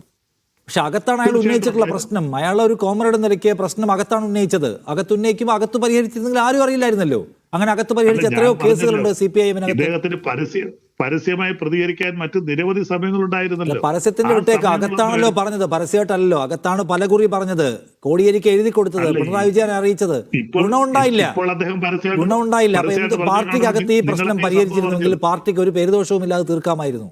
അപ്പൊ അകത്തുന്നയിച്ചാലും സമ്മതിക്കില്ല, ഈ പറയുന്ന തട്ടിപ്പുകാരെ സംരക്ഷിക്കും, പരാതി പറഞ്ഞ ആളെ തരം താഴ്ത്തും എന്ന നിലയെടുത്താൽ പിന്നെ അയാൾ എന്ത് ചെയ്യണം?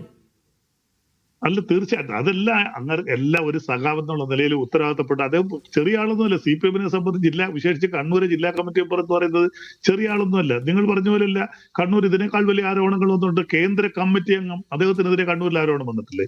അതൊക്കെ ഉണ്ടായിട്ടുണ്ട്. സംസ്ഥാന കമ്മിറ്റിയെതിരെ കണ്ണൂരിൽ ആരോപണം വന്നിട്ടുണ്ട്. കാര്യം അവിടെ ഒരുപാട് നേതാക്കന്മാരും പാർട്ടിക്ക് ഏറ്റവും കൂടുതൽ ശക്തിയുള്ള ഒരു ജില്ലയുമാണ് അവിടെ. തീർച്ചയായിട്ടും അതിനകത്ത് ആരോപണങ്ങൾ ഉണ്ടാവും. അത് സ്വാഭാവികമാണ്. ആരോപണങ്ങളൊന്നുമില്ല. നമ്മളാരും ഒരു പെർഫെക്റ്റ് മനുഷ്യരൊന്നുമല്ല. നമുക്കെല്ലാവർക്കും പോരായ്മകളുണ്ട്. അപ്പോൾ നമ്മുടെ പരിമിതികൾ പലത് ചെയ്യുമ്പോൾ ആരോപണങ്ങൾ ഉണ്ടാവും, സാമ്പത്തിക അഴിമതി ഉണ്ടാവും, മറ്റു രീതിയിലുള്ള പല അഴിമതികളും പലരുടെ എല്ലാ പേരിൽ വരും. അപ്പൊ അതിനൊക്കെ ഉന്നയിക്കേണ്ട വേദികളിൽ ഉന്നയിക്കേണ്ട സമയത്ത് വേദികളിൽ ഉന്നയിക്കുക എന്നൊക്കെ പറഞ്ഞാൽ അത് ഉന്നയിച്ച വേദികൾ ഉന്നയിച്ചല്ലോ, ഗുണമൊന്നും ഉണ്ടായിട്ടില്ല എന്നുകൊണ്ടാണ്. വിജയ് ഇന്ദുചൂടൻ, ഫണ്ട് തട്ടിപ്പ് എന്ന് പറഞ്ഞാൽ നിങ്ങൾക്കെതിരെ ആഞ്ഞുന്നയിച്ചുകൊണ്ടിരുന്ന ഒരു സാധനമാണ്. കാരണം നിങ്ങളുടെ യൂത്ത് കോൺഗ്രസിന്റെ വയനാട് ഫണ്ട് തട്ടിപ്പ് എന്ന് പറഞ്ഞാൽ കേരളത്തിന് മൊത്തം മനസ്സിലായ ഒരു തട്ടിപ്പാണല്ലോ.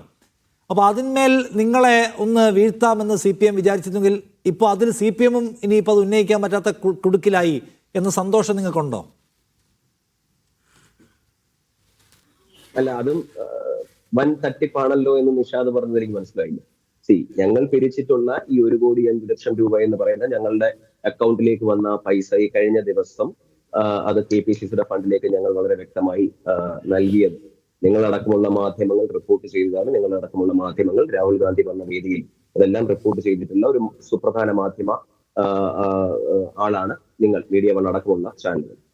അപ്പൊ ഞാൻ പറഞ്ഞത്, ഞങ്ങൾക്ക് ഇതിനകത്ത് എന്തിനാണ് സന്തോഷം? ഞങ്ങൾ സ്വാഭാവികമായി സന്തോഷിക്കുന്നതിനാണ് ഒരു ആരോപണം. പാവപ്പെട്ടവന്റെ, ഒരു രക്തസാക്ഷിയുടെ, ഒരു കെട്ടിട നിർമ്മാണത്തിന്റെ പേരിൽ പാവപ്പെട്ടവന്റെ, വ്യവസായികളുടെ, സാധാരണക്കാരായ ജനങ്ങളുടെ പേരിൽ ഫണ്ട് തട്ടിച്ചതിന് ഞങ്ങൾക്ക് എന്തിനാണ് സന്തോഷമെന്ന് നിങ്ങൾ ചോദിക്കുന്നത്. ഞങ്ങൾ വളരെ വ്യക്തമായി തന്നെ ഇത് ഉന്നയിച്ചതാണ്. ഇപ്പൊ ഇവിടെ ഇടതു നിരീക്ഷകൻ പറഞ്ഞത് വളരെ ശരിയാണ്. ധനാഢ്യന്മാർ എന്ന് പറഞ്ഞത് വെറും ഒരു ആരോപണമല്ല. EP ജയരാജൻ എന്ന് പറയുന്ന സുപ്രധാനമായിട്ടുള്ള സമുന്നതനായിട്ടുള്ള നേതാവിന്റെ വൈഫ്, ഭാര്യ ഒരു റിസോർട്ട് നടത്തുന്നത് ആരുമായി ചേർന്നാണ്? ഈ പറയുന്ന ചന്ദ്രശേഖരനുമായി, ഈ പറയുന്ന BJP-യുടെ സമുന്നതനായിട്ടുള്ള നേതാവിന്റെ ബന്ധുക്കളുമായി ചേർന്നാണ് ആ റിസോർട്ട് നടത്തുന്നത് എന്നുള്ളത് നമുക്ക് എല്ലാവർക്കും അറിയാവുന്ന കാര്യമാണ്. ഈ CPM എന്ന് പറയുന്ന പാർട്ടി ഇന്ന് കർത്തമാരിൽ നിന്ന് പണം സമ്പാദിക്കുന്ന, പണം കൈപ്പറ്റുന്ന സഖാക്കന്മാരുടെ മക്കളുള്ള പാർട്ടിയായി കേവലം ചുരുങ്ങുകയാണ്.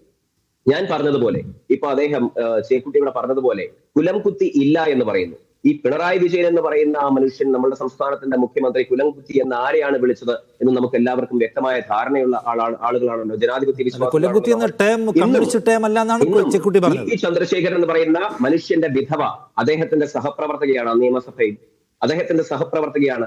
ഈ പറയുന്നത് പോലെ കുലം കുത്തിയാക്കപ്പെടും, ചാപ്പ കുത്തപ്പെടും എന്നുള്ളതൊക്കെ നമുക്ക് വളരെ, ഈ കേരളത്തിന്റെ ജനങ്ങൾക്ക്, ഈ കേരളത്തിന്റെ സാധാരണക്കാരായ അരിഹാരം തിന്നുന്ന ജനങ്ങൾക്കെല്ലാം വ്യക്തമായിട്ടുള്ള കാര്യമാണ്. കുലം കുത്തി എന്ന് വിളിക്കും.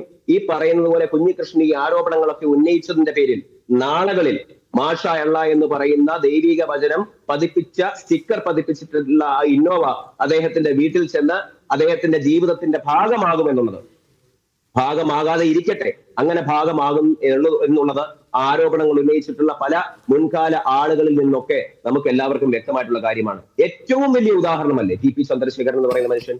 അപ്പൊ പാർട്ടി ഇവിടെ എന്താണ് പറയുന്നത്? ഇപ്പൊ ഈ ഇടതു നിരീക്ഷകൻ പറയുന്നത് അദ്ദേഹത്തിന് ഇത്രയും നാളും സമയമില്ലായിരുന്നു എന്നാണ്. അല്ലാതെ അദ്ദേഹം ഈ നിഷാദ് സൂചിപ്പിച്ചതുപോലെ വളരെ വ്യക്തമായിട്ടുള്ള ധാരണ പ്രകാരം ആ പാർട്ടി ഫോറത്തിലാണ് അദ്ദേഹം അത് ഉന്നയിച്ചത്. ആ ഉന്നയിച്ചത് കൊണ്ട് അദ്ദേഹത്തിന് എന്തെങ്കിലും ഗുണമുണ്ടായോ? ഒരു ചുക്കും സംഭവിച്ചിട്ടില്ല എന്നാണ് കുഞ്ഞികൃഷ്ണൻ പറഞ്ഞത്. പിണറായി വിജയൻ അത് വ്യക്തമായ ധാരണയുണ്ടായിരുന്നു, കോടിയേരിക്ക് അത് വ്യക്തമായ ധാരണയുണ്ടായിരുന്നു. ആ പാർട്ടിയിലെ സമുന്നതരായിട്ടുള്ള നേതാക്കൾക്ക് AKG സെന്ററിൽ ചെന്ന് 1, 2, 3 പ്രാവശ്യം വിശദമായിട്ടുള്ള അന്വേഷണത്തിന്റെ പേരിൽ അദ്ദേഹം ആ വിശദമായിട്ടുള്ള കണക്കുകൾ രേഖപ്പെടുത്തി അദ്ദേഹത്തെ മനസ്സിലാക്കിയതാണെന്ന് അദ്ദേഹം പറഞ്ഞിട്ടില്ലേ? എന്നിട്ട് എന്താണ് സംഭവിച്ചിട്ടുള്ളത്? പാർട്ടി എന്നിട്ട് ഇതിൽ നിന്നൊക്കെ ബാക്കി ആരോപണ വിധേയരായിട്ടുള്ള ആളുകളെ ഊരിയെടുക്കുവാൻ വേണ്ടി ഒരു പാർട്ടി കമ്മീഷനെ തീരുമാനിക്കും. ആ പാർട്ടി കമ്മീഷൻ എന്ന് പറഞ്ഞു കഴിഞ്ഞാൽ ആ പാർട്ടിക്ക് കോടതി, ആ പാർട്ടിക്ക് പോലീസ്, ആ പാർട്ടിക്ക് കമ്മീഷൻ ഉണ്ട് എന്നൊക്കെ സ്ത്രീകൾക്കെതിരെ ലൈംഗിക അതിക്രമം ഉണ്ടായാലും, സ്ത്രീകൾക്കെതിരെ പീഡനം ഉണ്ടായാലും, കുഞ്ഞുങ്ങൾക്കെതിരെ അതിക്രമം ഉണ്ടായാലും, സ്ത്രീകൾക്കെതിരെ ആക്രമണം ഉണ്ടായാലും, ഈ പാർട്ടിക്കാർക്കെതിരെ പാവപ്പെട്ട ഈ പാർട്ടി ദൈനംദിനം ഈ പാർട്ടി കൊണ്ട് ജീവിക്കുന്ന ഈ പാർട്ടിയുടെ ചെങ്കൊടി ഏന്തുന്ന എല്ലാ സഖാക്കന്മാർക്കെതിരെയും ആരോപണങ്ങളും ആക്രമണങ്ങളും ഉണ്ടായും ആ പാർട്ടിക്കെതിരെ എന്ത് കാര്യങ്ങളുണ്ടായാലും അതിനെതിരെ ഒരു കമ്മീഷനെ തീരുമാനിച്ചുകൊണ്ട് അവർ അതിൽ നിന്ന് ഈ ആരോപണ വിധേയരായിട്ടുള്ള ആളുകളെല്ലാം ഊരിയെടുക്കുവാൻ വേണ്ടി ഒരു കമ്മീഷൻ എന്ന് പറയുന്നത് നാളുകളിൽ ഇവർ പൊതുസമൂഹത്തിനോട് നിവർന്നു നിന്ന് മാപ്പ് പറയേണ്ട പൊതുസമൂഹത്തോട് എങ്ങനെ കാര്യങ്ങൾ വിശദീകരിക്കാൻ CPIM-ന് കഴിയുമെന്ന ചോദ്യം അവിടെ ഉണ്ട്. കരിവന്നൂരിലെ സാമ്പത്തിക തട്ടിപ്പ്, മുഖ്യമന്ത്രിയുടെ മകൾ വീണ തൈക്കണ്ടിക്കെതിരെ ഉയർന്നു വന്ന 1.25 കോടിയുടെ ഇപ്പോഴും പൂർണ്ണ ഉത്തരം കിട്ടാത്ത ഇടപാട്, ഏറ്റവും അവസാനം രക്തസാക്ഷി ഫണ്ട് തട്ടിപ്പ്, സാമ്പത്തിക ആരോപണങ്ങളിൽ മുഖമുയർത്താൻ കഴിയാത്ത പ്രതിസന്ധി CPM-നെ ഈ തെരഞ്ഞെടുപ്പിൽ എങ്ങനെ മുന്നോട്ട് കൊണ്ടുപോകും എന്ന് കാണണം. ഞാനത് അവസാനിപ്പിക്കുന്ന സമയം കഴിഞ്ഞുകൊണ്ട് thank you CNP Chekkutty, Vijay Induchoodan, ബൽദേവി ചർച്ചയിൽ പങ്കെടുത്തു.